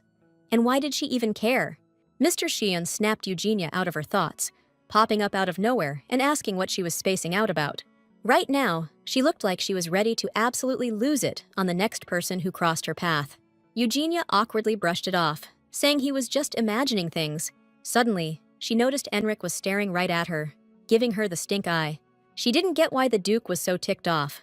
It had been ages since they'd seen each other. Henrik was stunned when Miss Eugenia turned her back on him, plain as day.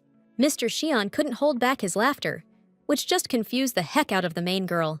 Princess Canaria asked sweet Henrik what he was staring at, but he played it cool, said nothing was up. Looking away, the guy asked Her Highness what brought her here unannounced. Canaria explained to Henrik that he wouldn't have listened even if she'd sent a letter. If he'd known everything, he definitely would have told her to stay away. Henrik explained that it was gonna start snowing real soon, so Her Highness better head back quick, before she caught a cold. Canaria didn't see what the big deal was. Plus, she'd traveled straight through, without a single day of rest, just to see Henrik. Couldn't the guy spare her even one night? The Duke bowed and explained to the princess that he'd been swamped with urgent business lately and was often away from the mansion. Henrik apologized to Her Highness for not being able to escort her personally, and then, without waiting for a response, bowed and left. The butler immediately approached the princess and informed her that he would take care of her reception while her chambers were being prepared, and that she could warm up in the drawing room. Canaria hid her displeased expression behind her fan, but then she quickly plastered on a smile and asked for some hot tea. The butler immediately went to fulfill her request. And Canaria, with a sly smile, said that since the Duke was so concerned about her, she would return the favor. After the meeting with the princess, Henrik immediately summoned Eugenia to him.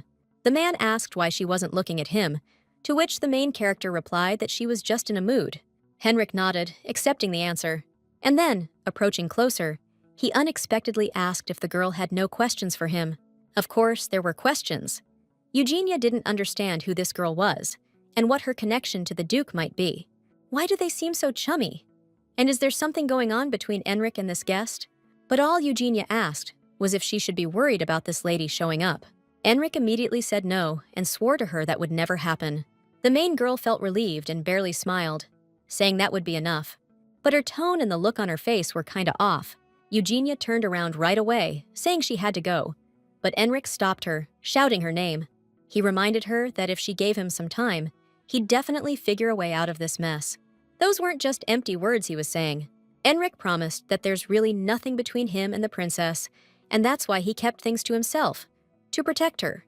The main girl totally got that Mr. Henrik could easily brush off the rumors, but she couldn't. The guy gently took Evgenia's hand and confessed he didn't want to drift apart from her over stuff like this. So, he practically begged her to give him even a tiny bit of confidence in her heart, so he could be more decisive. Henrik knew perfectly well he couldn't rush things, but he just couldn't help himself. There's always been a distance between them. Neither the Duke nor Evgenia can ignore what other people think. But Henrik wanted to be closer to her, to laugh together, to share the little things, because these feelings are too strong to ignore. The Duke swore he'd find a way out, no matter the cost. Pulling Evgenia closer, the guy asked her to help him with this, because they can only find the answer together.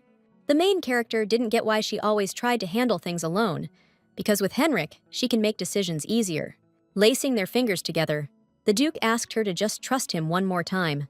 Evgenia gently touched his cheek, agreeing with what he said. And then she confessed that she was in love with him.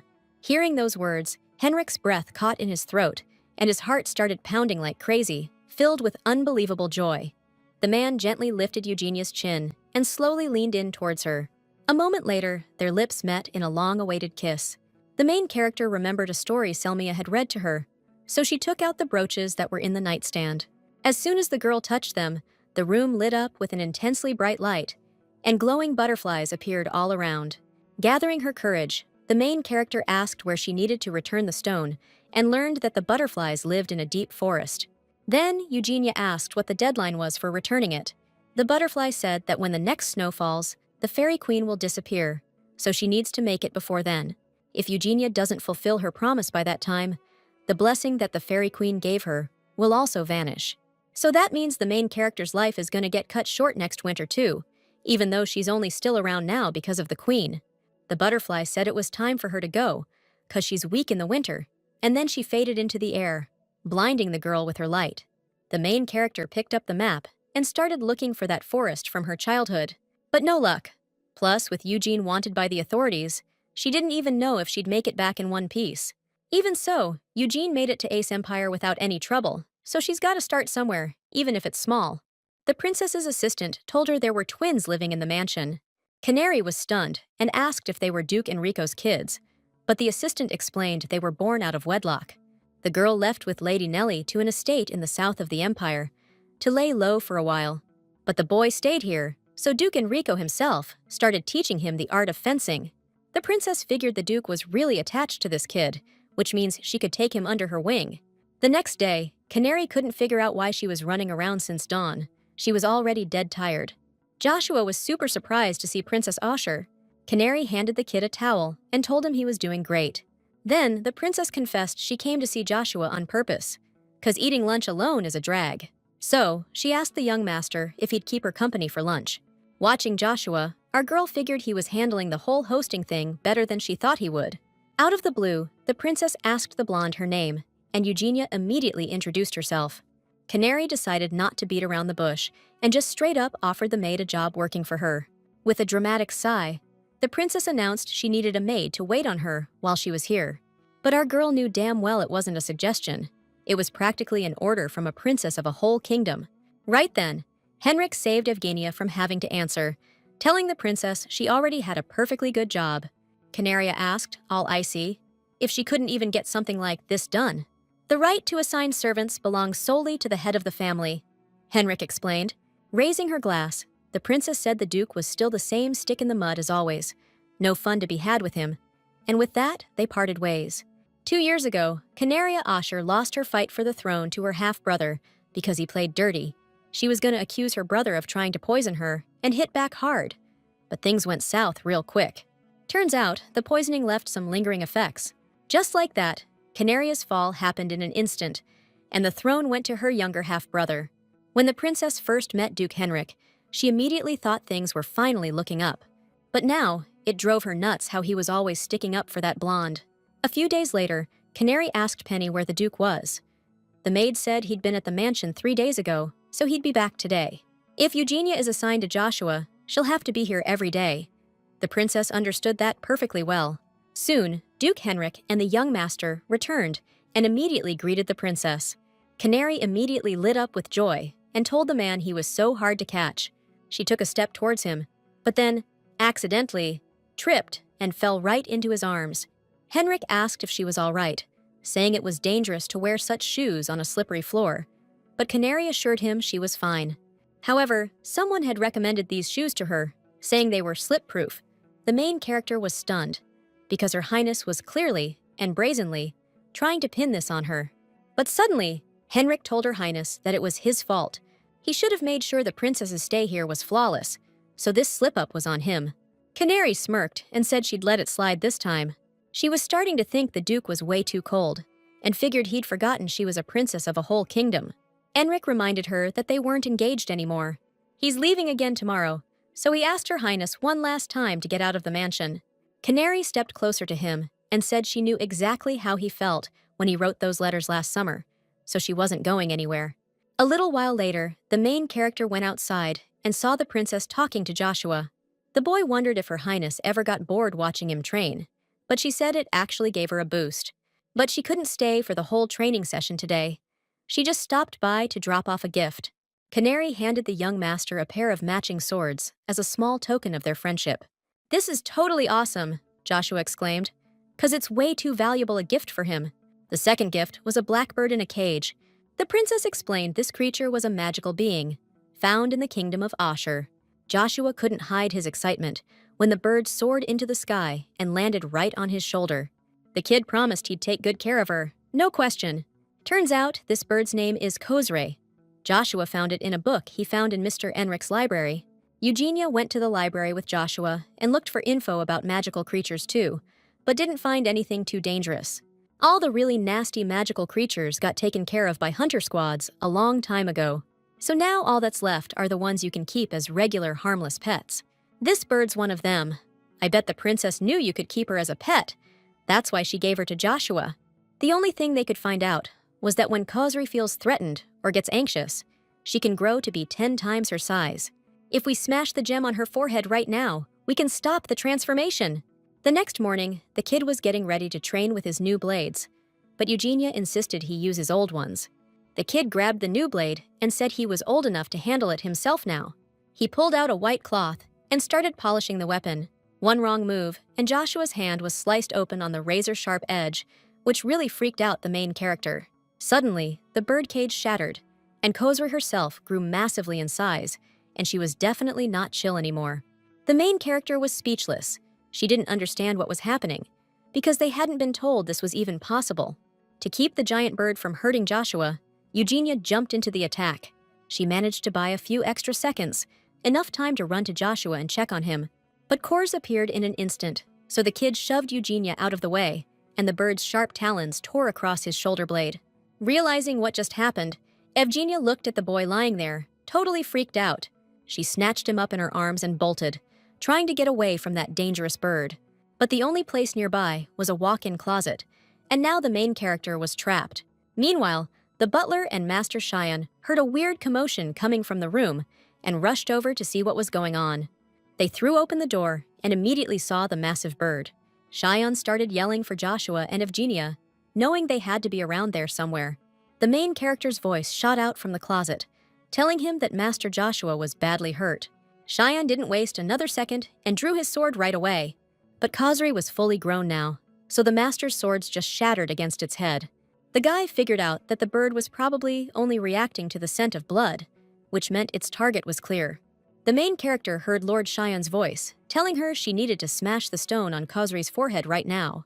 Eugenia grabbed the broken hanger and realized if she didn't do it, no one else could save Joshua at this moment. So, she charged in and pierced the stone on the giant creature's forehead.